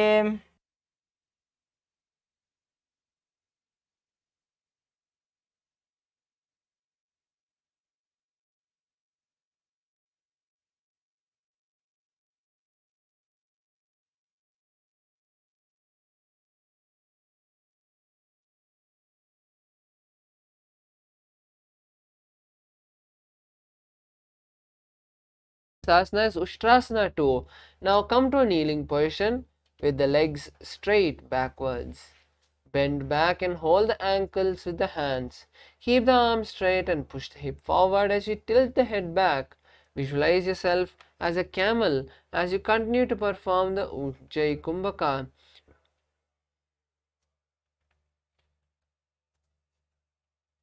मेरुदण्डग्रन्थि दाढ्य संविवादय शुप्पमान कपोतोष्ट्रासनाभ्यास कुर्यान्वित हिताशनः। The next asana is Jatyasana 2. Now place the heels together with the hands on the soles of the feet. Slowly lean back and bring the elbows down to the mat and then place the head on the mat. Gaze at the nose as you visualize yourself as a lotus and continue to perform the Ujjayi Kumbhaka.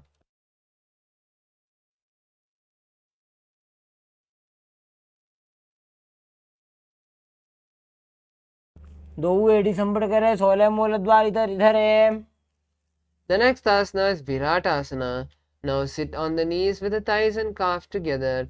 Lean back and touch your back to the ground and then rise up. Use the support of your hands if needed. As you do this again and again, visualize Swamiji healing you and gaze the nose.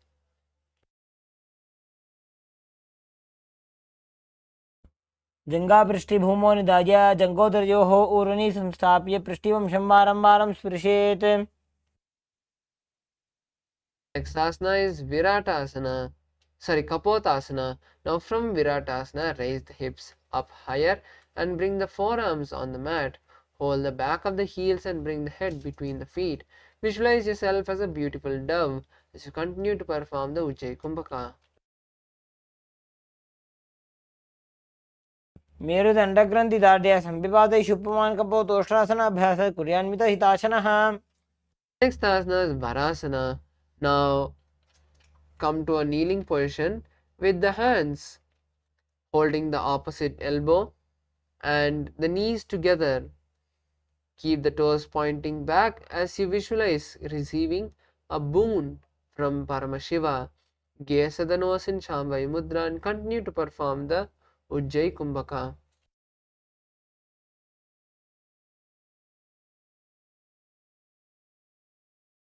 जाननी भूमौ संस्थाप्य हस्ताभ्यां बाहु परस्परं धृत्वा सरलं तिष्ठेत्।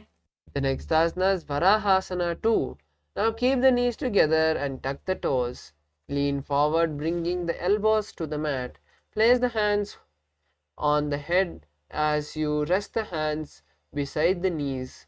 Visualize the boar avatar of Lord Vishnu, Varaha, and continue to perform the Ujjayi Kumbhaka. सूर्यं चन्द्रं भेदनानि आसनानि निकथ्यते। Asana is Mundasana. We request all the participants to take the support of the wall or a partner if needed. So now place your forearms on the mat and then interlace the fingers. Then slowly lean forward and place the crown in between of the interlaced fingers. Slowly start walking your feet forward as you stack your hips and shoulders. Then kick the legs off the ground as you balance there in Mundasana, keeping the knee raised and straight towards the ceiling. Visualize yourself as a lobbed tree and gaze at the nose. मुण्डासनं पक्षे सर्वेषां प्राणिनां सुखम्. The next asana is Andhasana. Now kneel down with the hands between the knees. Place the elbows to the knees and keep the hands holding the head. Visualize Swamiji in your inner space and gaze at the nose.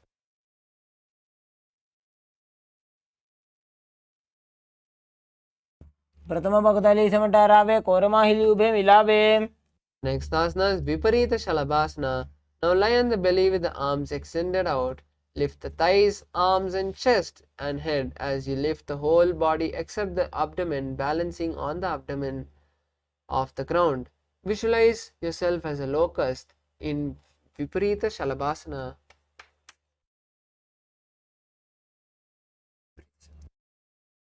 शलभासन भेदाश्च नटभेरुण्ड नामके गण्ड भेरुण्ड सहिते शीर्षदण्डासनं तथा. Next asana is Kapalasana. Now lie on the belly and place the arms at the side. Keep the palms facing down and the forehead also on the mat.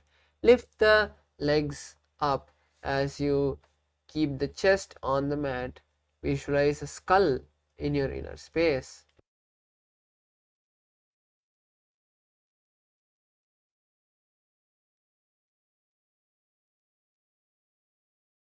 The next asana is Akasha Kapotasana. Now lie on the stomach and place the hands to the side.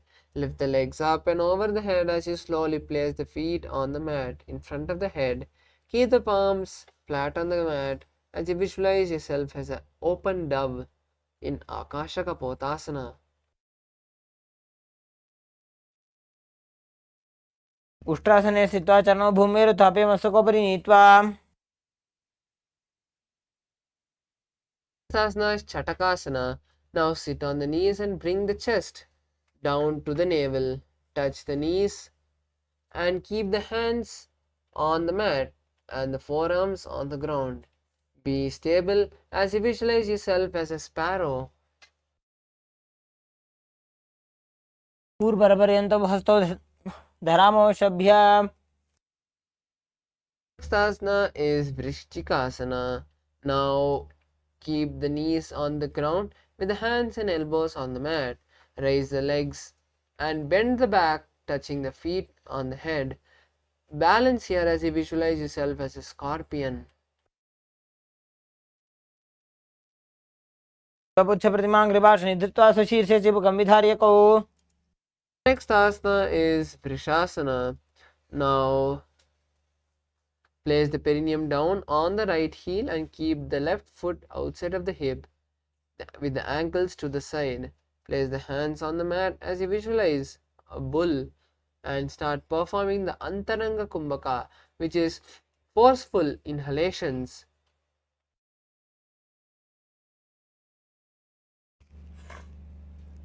यामे गुल्फे पादमूले वामभागे पदेतरं विपरीतं स्पृशेत् भूमिं वृषासनमिदं भवेत्. Next asana is Lolasana. Now come to a kneeling position with the hands flat in the ground. Lift the knees off the ground and cross the toes of the left foot over top the right. Balance here as you visualize Swamiji in your inner space. लोलासनं सदा कुर्यात् वायुलोलापघातनात्.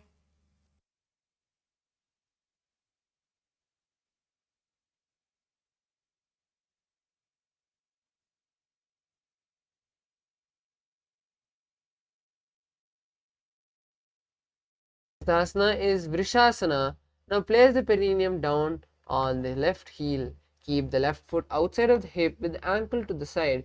Place the hands on the mat as you visualize yourself as a bull and continue to perform the Antaranga Kumbhaka. यामे गुल्फे पादमूले वामभागे पदेतरं विपरीतं स्पृशेत् भूमिं वृषासनमिदं भवेत्. The next asana is Balagunasana. Now place the left toe on the ground and sit on the heel of the left foot. Place the right foot on the ground with the knee raised to the chest.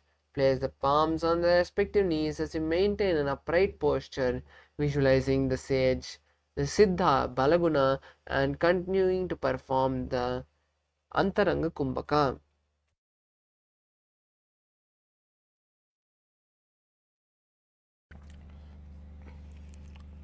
आसन को गुण जल विकार जाई. Sasana Grahasana. Now stand tall and squat with the feet flat on the mat. Bring the elbows under the thighs and wrap the hands around the shin. Hold on to the ankles from the outside as you visualize yourself as an entire planet. पादतले भूमौ संस्थाप्य जानुमध्ये गुरुवरौ स्थाप्य Asana is Balagunasana. Now place the right toe on the ground and sit on the heel of the right foot. Place the left foot on the mat with the knee raised to the chest. Place the palms on the respective knees as visualize Balaguna, one of the 84 Siddhas. आसन को गुण जल विकार जाई Asana is Utkatasana. Now sit in a squatting position with your heels, with the knees together. Visualize Swamiji in your inner space as you continue to perform the Antaranga Kumbhaka. युजास्पिजस्थि ऊर्वजानो यत्रासने पादतलद्वयोपरि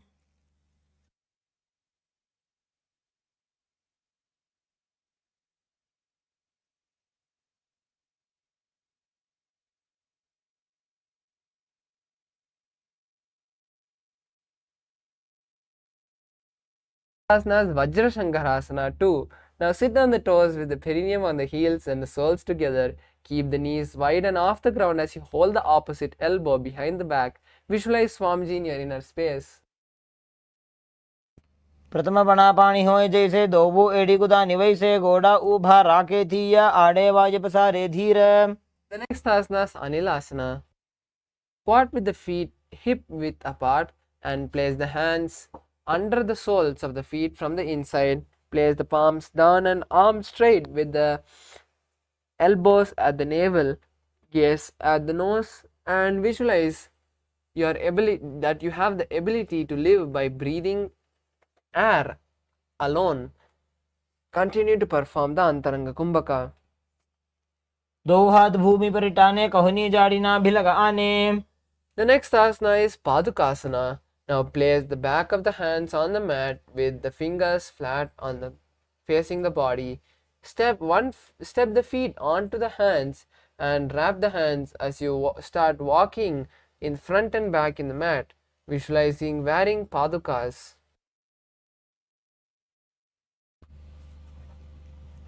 हस्ततलयोः पादतले कृता तिष्ठेत् गच्छेत् पादुकासनं भवति Asana is Kukuto Dana Asana. Now place the palms on the mat, shoulder width apart, and raise both the feet up into the air and let them fall back down.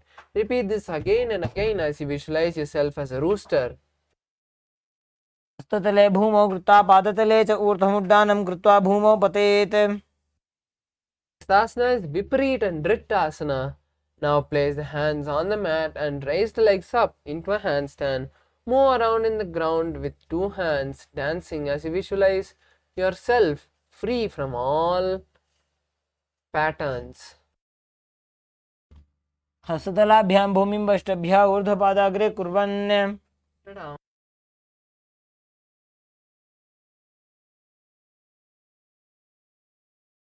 Next asana is Kunjarasana. Now separate the feet and place one palm down on the mat with the other arm straight. Bring the opposite hand to the head as you visualize Swamiji in your inner space and continue to perform the Sahaja Kumbhaka. अथ वक्षे महादेव कुञ्जरासनमुत्तमं करे नैकेन पादाभ्यां भूमौ तिष्ठेत् चिरकरः Asana is Kunjarasana on the opposite side. Now separate the feet and place one palm down, and on the other palm keep the other palm hand straight. Bring the opposite hand to the head and visualize Swamiji in your inner space. अथ वक्षे महादेव कुञ्जरासनमुत्तमं करे नैकेन पादाभ्यां भूमौ तिष्ठेत् चिरकरः Asana is Kadambasana. Now sit on the ground with the feet flat and heels close to the body. Hold the respective ankle till and lift the feet off the ground, balancing on the toes. Visualize yourself as the Kadamba tree, a pious tree that promotes a long life.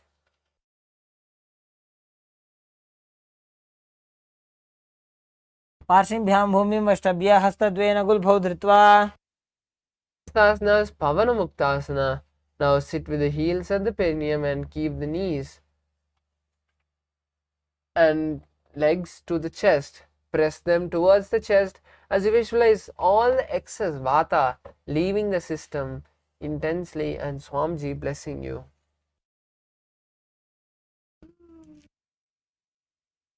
द्वयोस्तु पादयोः पाणिं लात्वा स्वस्वनितम्बके जानुनि वक्षसि साधुर्बभ्रतीकरबन्धनैः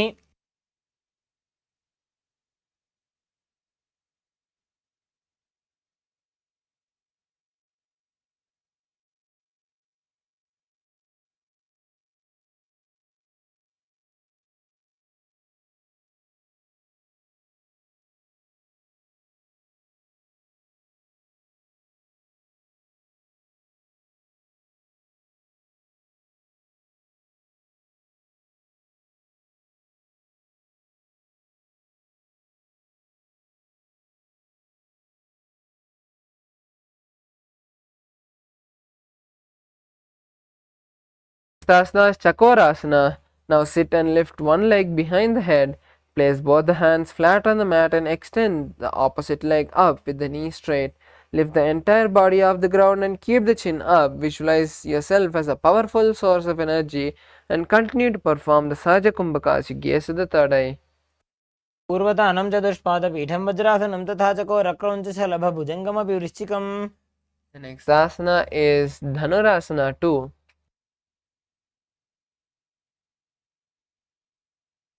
Now sit with both the legs extended.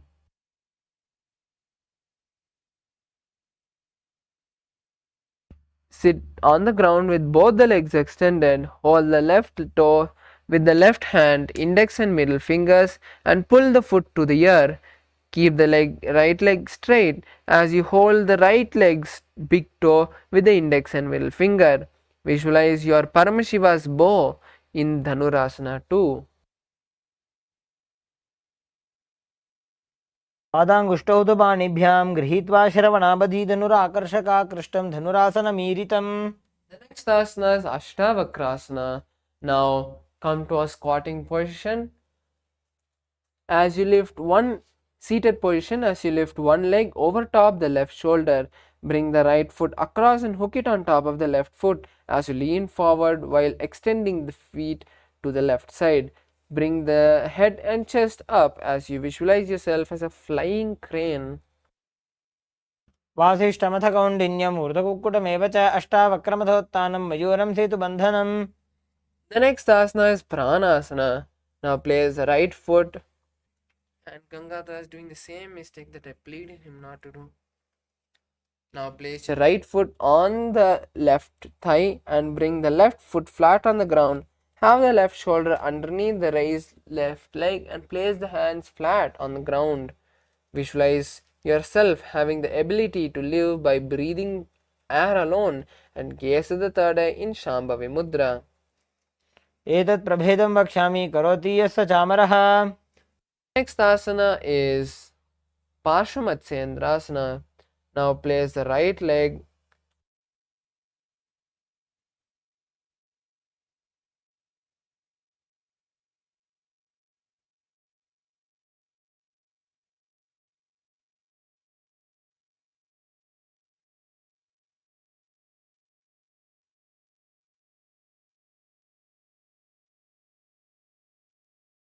place the right foot at the root of the left thigh and then place the left leg by the side of the right knee.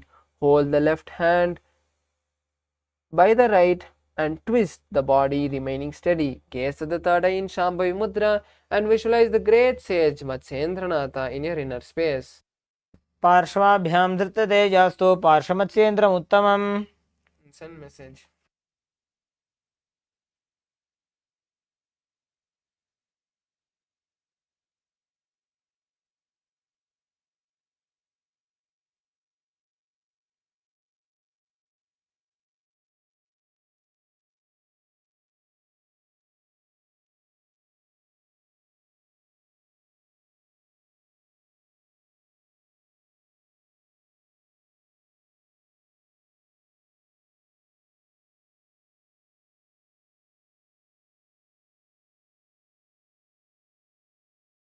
Next asana is Chakorasana on the opposite side. Now sit with both the legs stretched and place one leg behind the head. Bring both the hands flat on the ground as you extend the opposite leg with the knee straight. Lift the entire body off the ground and keep the chin up. Visualize yourself as a powerful source of energy and gaze at the third eye. पूर्वतानं चतुष्पादपीठं वज्रासनं तथा च कोरक्रौञ्च शलभभुजङ्गमपि वृश्चिकम् Asanas Dhanurasana 2. Now keep both the legs extended forward as you hold the right toe with the index finger and middle finger of the right hand. Pull the foot towards the right ear. Keep the left leg extended as you hold the left foot big toe with the left hand index and middle finger. Visualize your Paramashiva's bow and continue to perform the Saja Kumbhaka. पादाङ्गुष्ठौ तु पाणिभ्यां गृहीत्वा श्रवणावधि धनुराकर्षकाकृष्टं धनुरासनमीरितम् Asana is Ashtavakrasana. Now place the right leg over top the left shoulder. Bring the left foot across and hook on top of the right foot. Lean forward and down while extending the leg out to the right as you lift the head up and chest up. Visualize yourself as a flying crane. वासिष्ठमथ कौण्डिन्यमूर्धकुक्कुटमेव च अष्टावक्रम् अथोत्थानं मयूरं सेतुबन्धनम् Next asana is Pranasana on the other side. Now place the right foot on the left thigh and bring the left foot flat on the ground. Have the left shoulder underneath the raised left leg and place the hand flat on the ground. Visualize yourself having the ability to live by breathing prana alone and gaze at the third eye in Shambhavi Mudra.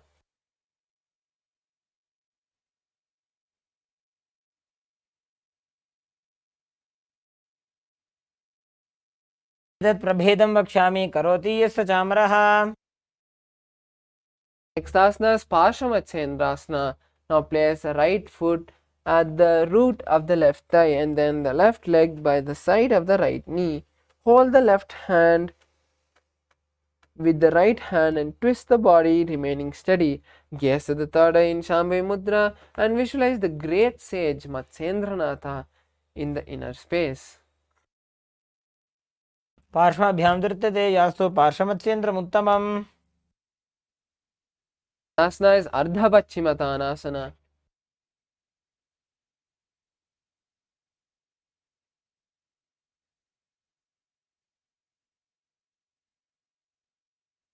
Now keep one leg straight and press the other heel at the perineum. Lean forward, placing the chest down and the head on the knee.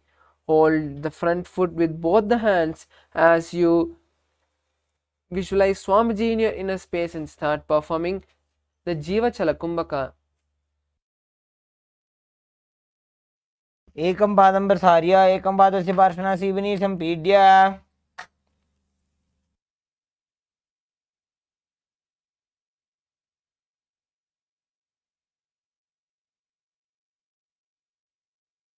Place your left ankle outside of the hip and hold the sole of the right foot. Lift the leg upward towards the forehead, keeping the knee straight.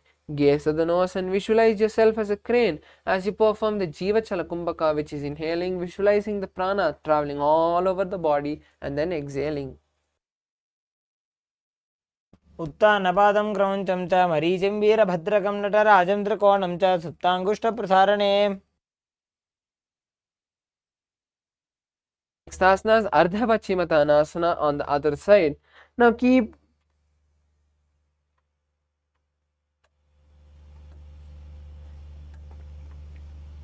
the right leg straight and press the left heel by the perineum. Keep the chest forward and down as you hold the toe of the left foot and bring the head towards the knee. Visualize Swamiji in your inner space and continue to perform the Jiva Chala Kumbhaka.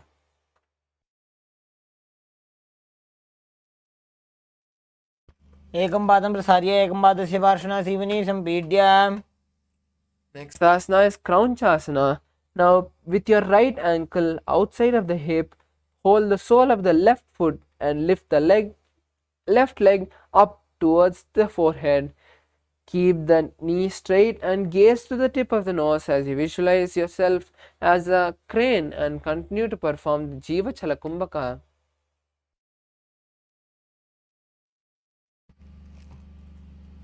उत्तानपादं क्रौञ्चं च मरीचिं वीरभद्रकं नटराजं त्रिकोणं च सुप्ताङ्गुष्ठप्रसारणे Swastikasana. Now sit with the soles between the thighs and calf. Keep the spine straight and the palms on the respective knee.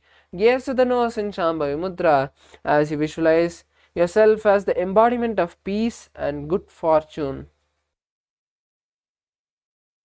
जानोर्वोरन्त्रे सम्यक् कृत्वा पादतले उभे रुजुकाय समासीन स्वस्तिकं तत्प्रचक्षते. Next asana is Ghorakshasana. Now keep the feet in the same posture as you cover the respective heel with the hand. Tuck the chin to the chest in Jalandhara Bandha and visualize the great sage Goraknatha. Gaze at the nose. जानोर्वोरन्त्रे पादौ उत्तानौ व्यक्तसंस्थितौ गुल्फौ छाच्छाद्य हस्ताभ्याम् उत्तानाभ्यां प्रयत्ततः. The next asana is Bhagasana. Now continue to keep the legs in the same posture as you visualize Swamiji and gaze in the third eye. Now perform Shanmukhi Mudra, which is locking the mouth with the index and little and ring fingers. Close the nose with the middle finger. Close the eyes with the index finger and the ears with the thumbs.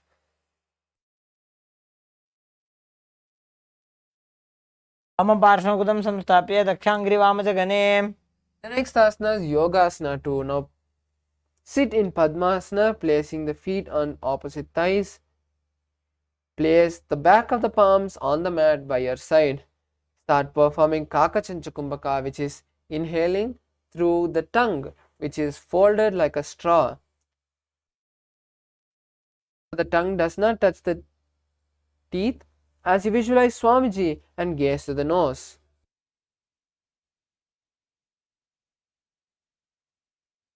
उत्तानौ चरणौ कृत्वा संस्थाप्य उपरि जानुनोः आसनोपरि संस्थाप्य चोत्तानं करयुग्मकम्.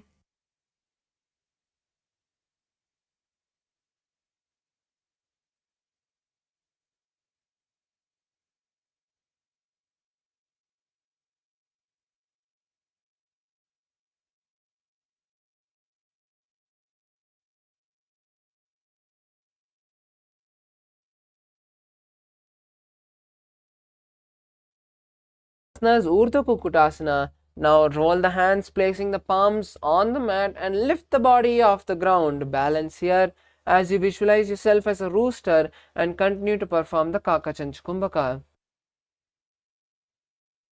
वासिष्ठमथ कौण्डिन्यम् ऊर्ध्वकुक्कुटमेव च अष्टावक्रमथोत्तानं मयूरं सेतुबन्धनम्. Next asana is Siddha Haratali Asana. Now insert the hand through the gaps of the thighs and calves as you maintain the posture without lifting your body. Visualize Swamiji and gaze at the nose. प्रथम पद्मासन को करे हस्त दो भूगोड़ासन दिधरे. Asana is Hamsasana. Now from the position, lift the body off the ground on your hands and visualize yourself as a swan and gaze at the nose. कुटासन स्थित्वा स्कन्दपर्यन्तं मूरोनि नीत्वा तिष्ठेत्. Next asana is Karmakasana. Now from Padmasana, place the hands between the thighs and calves and sit with reaching the hand behind the body. Interlace the fingers and bring the forehead to the floor as you visualize yourself as Paramashiva's bow. प्रथम पद्मासन को करे Ghodasan दिमाही करिधरे.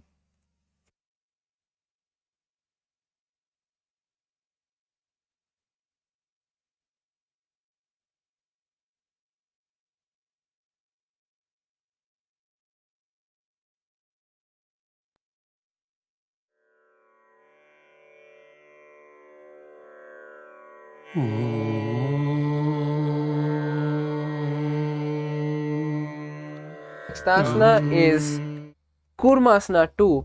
Now from Padmasana, insert the hands between the thighs and calves and hold on to the neck. Visualize a turtle and continue to perform the Kakachancha Kumbhaka.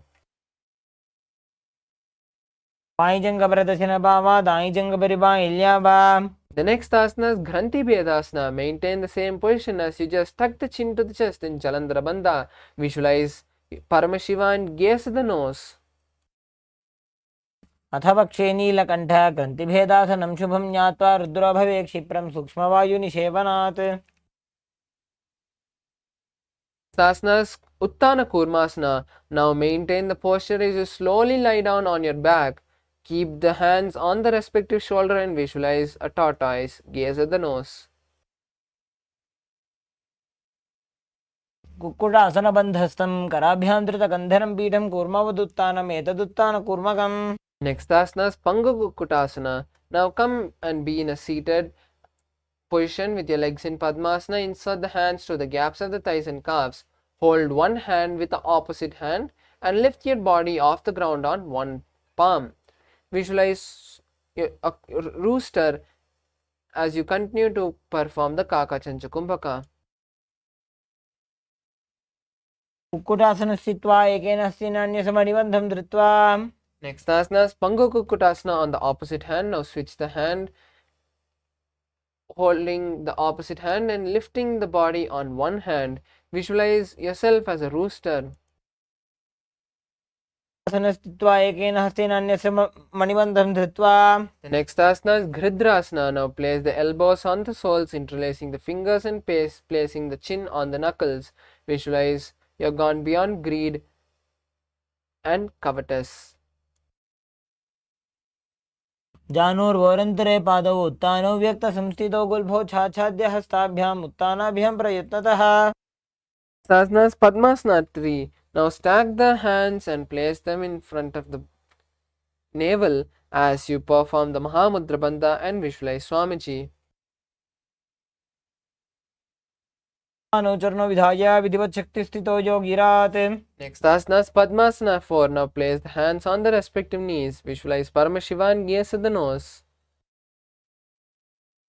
एतत् पद्मासनं कुर्यात् प्राणवायुप्रसिद्धये शुभासनं सदा ध्यायेत् पूरयित्वा पुनः पुनः.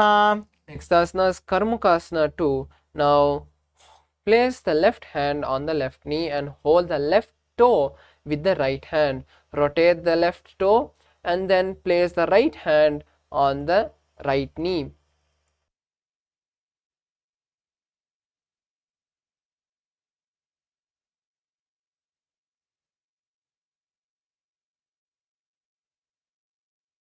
Place right hand on the right knee and hold the right toes with the left hand and circle them. Visualize yourself as a bow.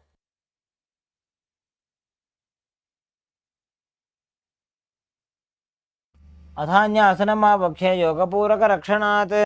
Next asana is Karmukasana 3. Now cross your hands behind the back and hold on to the respective legs. Visualize your Paramashiva's bow and perform the Mahamudra Bandha. कार्मुकासनमाक्षित्य उदरे पूरयेत् सुखं तदा वायुर्वसो याति कालेन सूक्ष्मवायुना.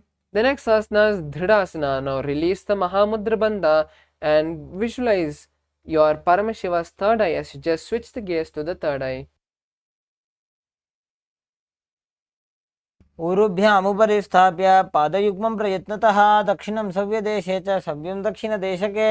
Next asana is Nagrasana. Now from Karmukasana 3, try to hold on to the toes and lie down. If you can't, just cross the hands behind the back and lie down. Visualize a snake and gaze at the nose. प्रथम पद्मासन को उठाने द्वौ हाथ पाछाने आने. Asana is Kandukasana. Now release the Padmasana and place the thighs on the chest. Wrap your legs with the hands and squeeze your body, visualizing yourself as a ball. वेत्रासने स्थित्वा हस्तपादान् निष्कुष्य ऊर्ध्वं नजेत्. Next asana is Urdhva Pavanasana. Now place the legs flat on the mat with the knees pointing up. Visualize Swamiji and interlace the hands behind the neck as you gaze at the nose. प्रथमे सूधो सैनकरावे गोड़ा उभा राशि मिलावे. Next asana is Markata Pitasana. Now place the hands underneath the respective heels and lift the hips up. lock your chin to the chest in Jalandhara Bandha and perform Murcha Kumbhaka. उत्तानशयनं पादतले उत्तानहस्तयोः स्थापयेत् पृष्ठभागमुत्रमजेत्. Next asana is Uttana Shikihi Pitakasana. Now place your hands underneath the hips and stretch the legs forward, keeping the legs straight. Visualize Swamiji and gaze at the nose. घोरुबलहीनश्चेत् उत्तानशिखिपीठकम् अप्रमत्तः प्रकुर्वीत भुक्तेः प्राग्विजितेन्द्रियः. Asana is Narakasana. Now slowly keep your hands under the hips as you slowly walk the legs towards the body and kick them up. Then place the hands on the mat and visualize traveling blissfully through hell. दीवाकण्ठेन भूमिं विष्टम्भ पादाग्रद्वयमूर्धमुन्नयेत्. Next asana is Tiryanavakasana. Now place the hands on the respective hips and slowly angle the legs forward. Visualize yourself as a boat. नौकावत् स्थित्वात् ऊर्ध्वं पादाग्रद्वयं नयेत्. The next asana is Dvajasana. Now place the hands back on the mat and maintain the legs up. Visualize the KAILASA flag. तिर्यन्नौकावते ग्रीवापृष्ठकोर्परैः भूमिं वष्टभ्य. Last asana is Mritasana. Now lie down, completely relaxing your body. Place the hands by your side with the palms up. Just see Swamiji blessing you as you perform the Shakti Chalana Mudra, seeing the Kundalini travel from the root center to the crown center. Completely unclutch from all the senses and all the micro movements of your body. Just intensely chant the Mahavakya inside as you see Swamiji and completely relax.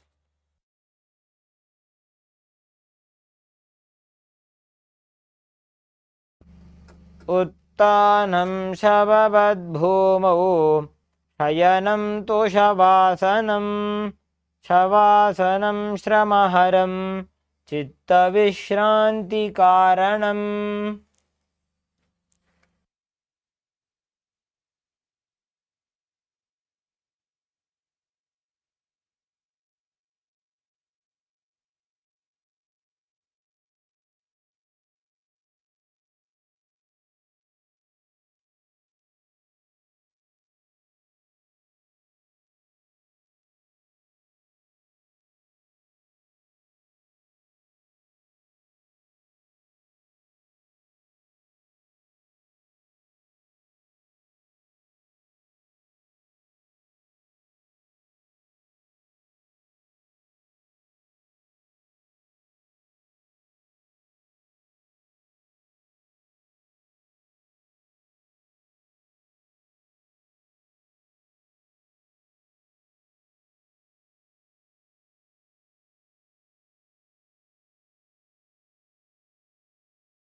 Yes, now slowly come back to your body. Start moving your legs and hands.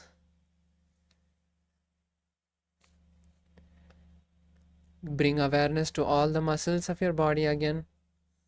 We have completed the 308 asana sequence now. So slowly come back to all your bodies as the Kundalini is completely awakened in us. Now bring the legs to your chest. Wrap the legs with your hands and rock from side to side. Slowly come to a comfortable seated position. You're beautifully now. We have completed the 308 asana sequence. Now, after this yoga session, we'll be having the power manifestation session. So, I request all the participants to just stay on for a few more minutes after the yoga to intensely manifest powers first, to bolt this Kundalini energy, to bolt this high energy that we have awakened through the 308 asana yoga sequence, and then get refreshed for the next sessions. So now let's finish with the Purna Mantra. Let's all sit straight with our head, neck and spine in a straight line. Bring your hands to the heart center with the palms together in Namaskara Mudra. Close your eyes and take a deep inhalation as you visualize Swamiji. Let's chant the Purna Mantra.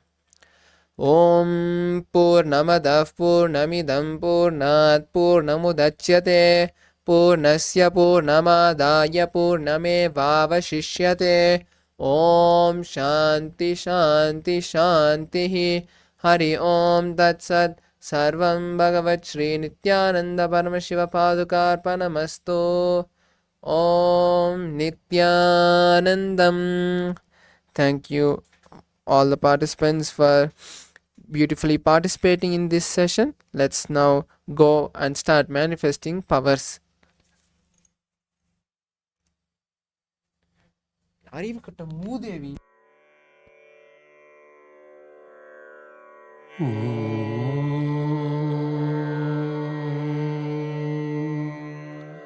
गं आनन्दगणपतये नमः।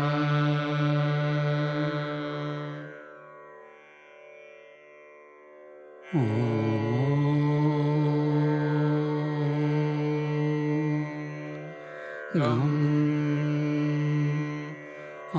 आनन्दगणपतये नमः।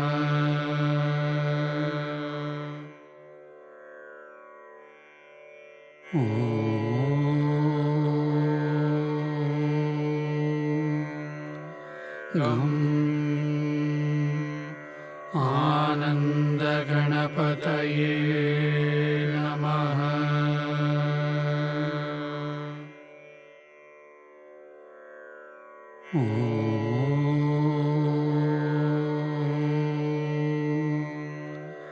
गं आनन्दगणपतये नमः।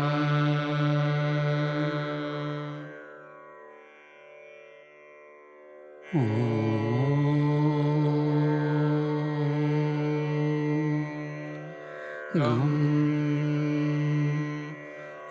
आनन्दगणपतये नमः।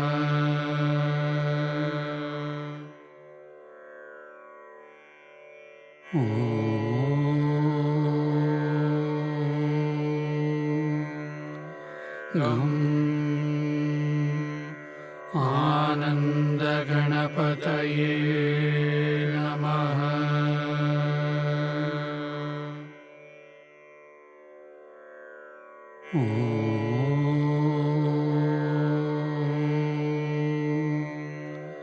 गं आनन्दगणपतये नमः।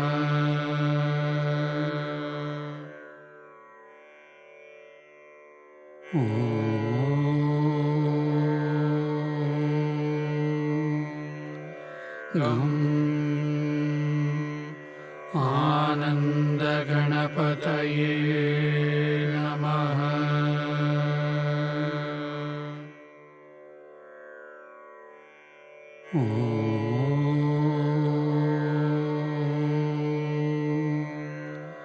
गं Ganapataye Namaha.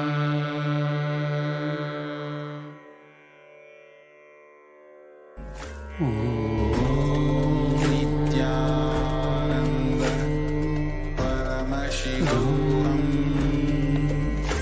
Ananda Ganapataye Namaha. Paramashivoham. Om Nithyananda Paramashivoham. Om Nithyananda Ganapataye Paramashivoham. Om Nithyananda Paramashivoham.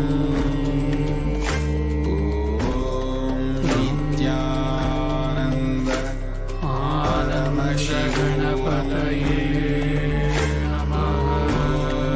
Nithyananda Paramashivoham. Om Nithyananda Paramashivoham. Ananda Ganapataye Nithyananda Paramashivoham.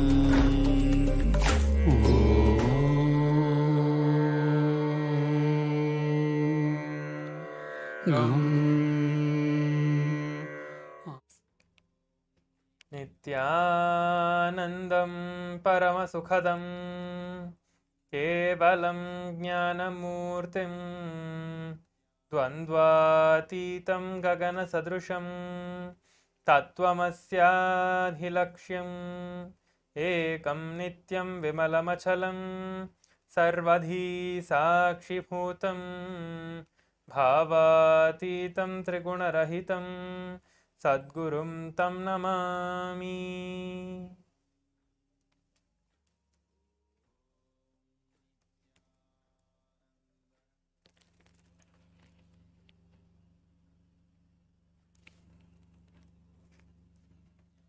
Nithyananda, I welcome all the Paramashivoham Level 3 Season 3 participants to the day 17 of the Paramashivoham program. Let us now enter into the power manifestation.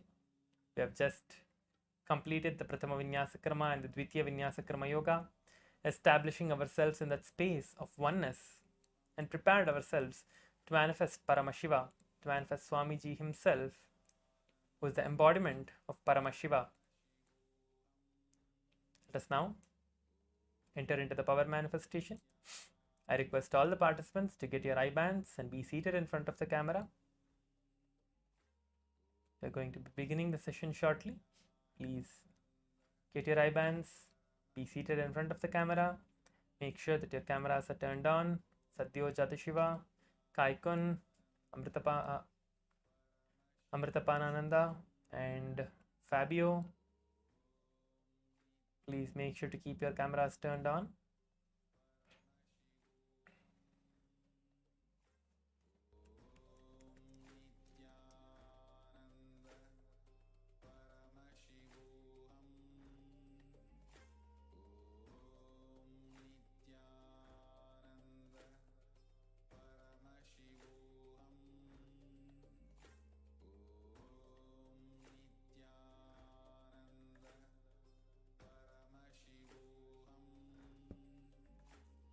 Yes, please sit straight with your head, neck and spine in a straight line. I just wanted to remind everyone that manifesting these powers are not just being able to see with your eyes closed or being able to scan someone's body or seeing any distances. They are just the side effects, okay? The main effect, the main reason for us to do this power manifestation is to manifest the powerful cognition, to manifest that space and the state of Paramashiva within us. Okay, so do not give importance to the side effects, do not give importance to the power manifestation itself that is happening. Yes, that will definitely happen. Power manifestation is like the side effect that will naturally come along with the manifestation of Paramashiva, but give importance to establishing yourself in that space of oneness with Swamiji, with Paramashiva. That is what you need to do. If you constantly think, okay, I need to see with my eyes closed, that is not going to happen, because you are moving away from that space instead of establishing yourself in that space. Okay, so just keep that intention strong that yes, I am going to make it happen, and sit in that space of oneness to make it happen. Do not get frustrated. Do not encourage any other thought currents, anything else that is going on. Just sit, close your eyes, chant the Mahavakya, visualize Swamiji, experience that state on bliss that is happening inside you. Okay, that is what is power manifestation. The moment you are established in that space of bliss and you know, yes, I can manifest anything, that is the space that you need to be in. Yes, I know that I can manifest anything that I want, and just with one declaration that I know that I can manifest, you will be able to manifest it. So let us now enter into the Shastra Pramana. I'm going to be chanting the Shastra Pramana, which is the scriptural reference directly revealed by Paramashiva himself in the Vijnana Bhairava Tantra. As we all get ready for the power manifestation, I'll be chanting the Shastra Pramana for the power of the third eye reading. Kapalantarmano nasya tishtanmilitalochanaha kramena manasodardhyat lakshaye lakshamuttamam.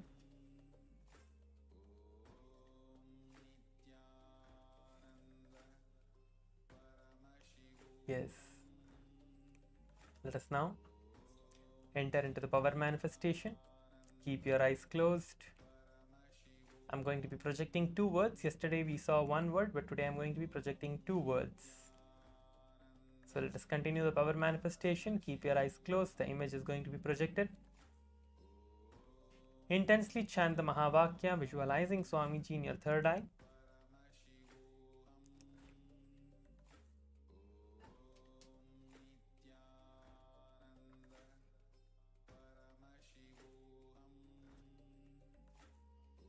Now I'm going to project the image. Keep your eyes closed. It is projected now. Chant the Mahavakya intensely and manifest the power of the third eye reading. Paramashivoham Om Nithyananda Paramashivoham Om Nithyananda Paramashivoham Om Nithyananda Paramashivoham Om Nithyananda Paramashivoham Om Nithyananda Paramashivoham Om Nithyananda Paramashivoham Om Nithyananda Paramashivoham Om Nithyananda Paramashivoham Om Nithyananda Paramashivoham Om Nithyananda Paramashivoham Om Nithyananda Paramashivoham Om Nithyananda Paramashivoham Om Nithyananda Paramashivoham Om Nithyananda Paramashivoham Om Nithyananda Paramashivoham Om Nithyananda Paramashivoham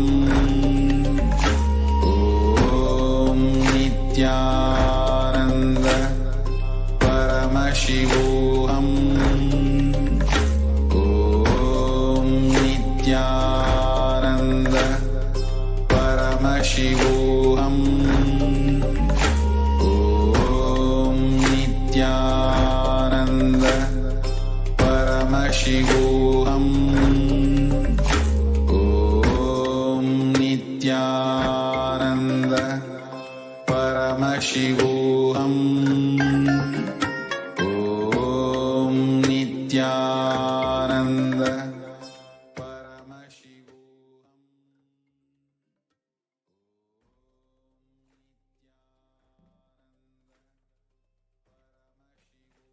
Yes.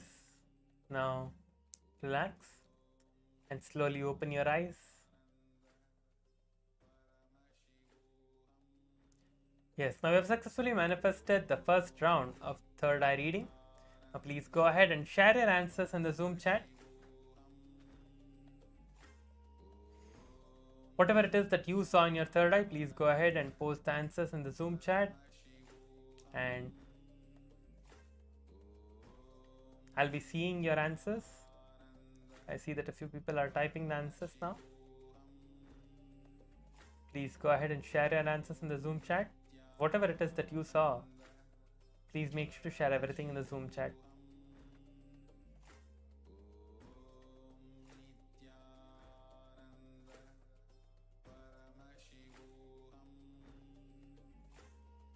Share everything.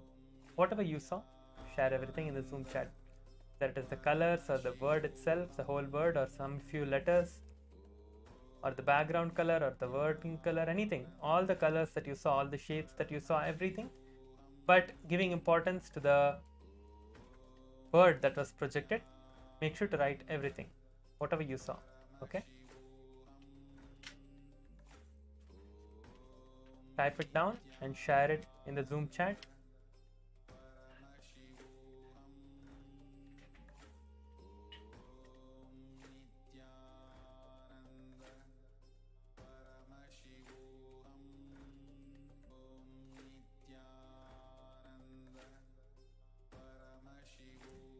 Yes, Xiao Feng is saying game. Okay, the word game. Okay.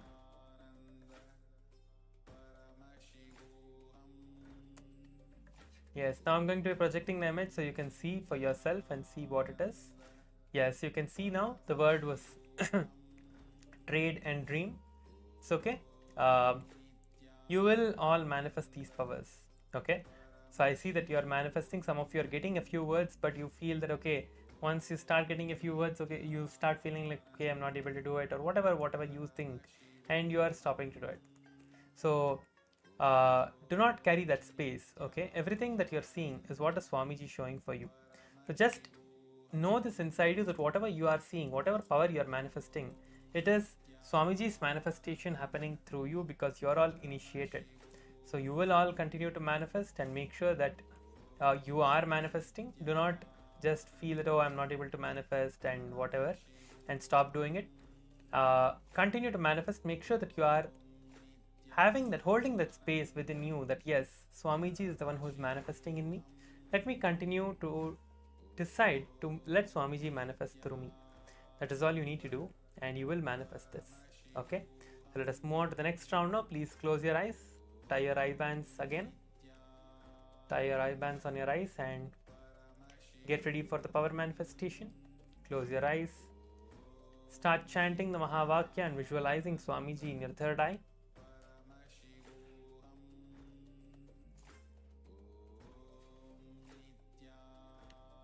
Now intensely chant the Mahavakya. Visualize Swamiji.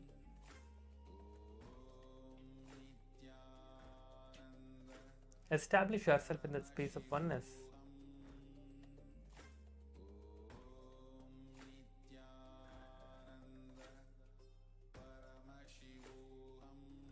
Keep your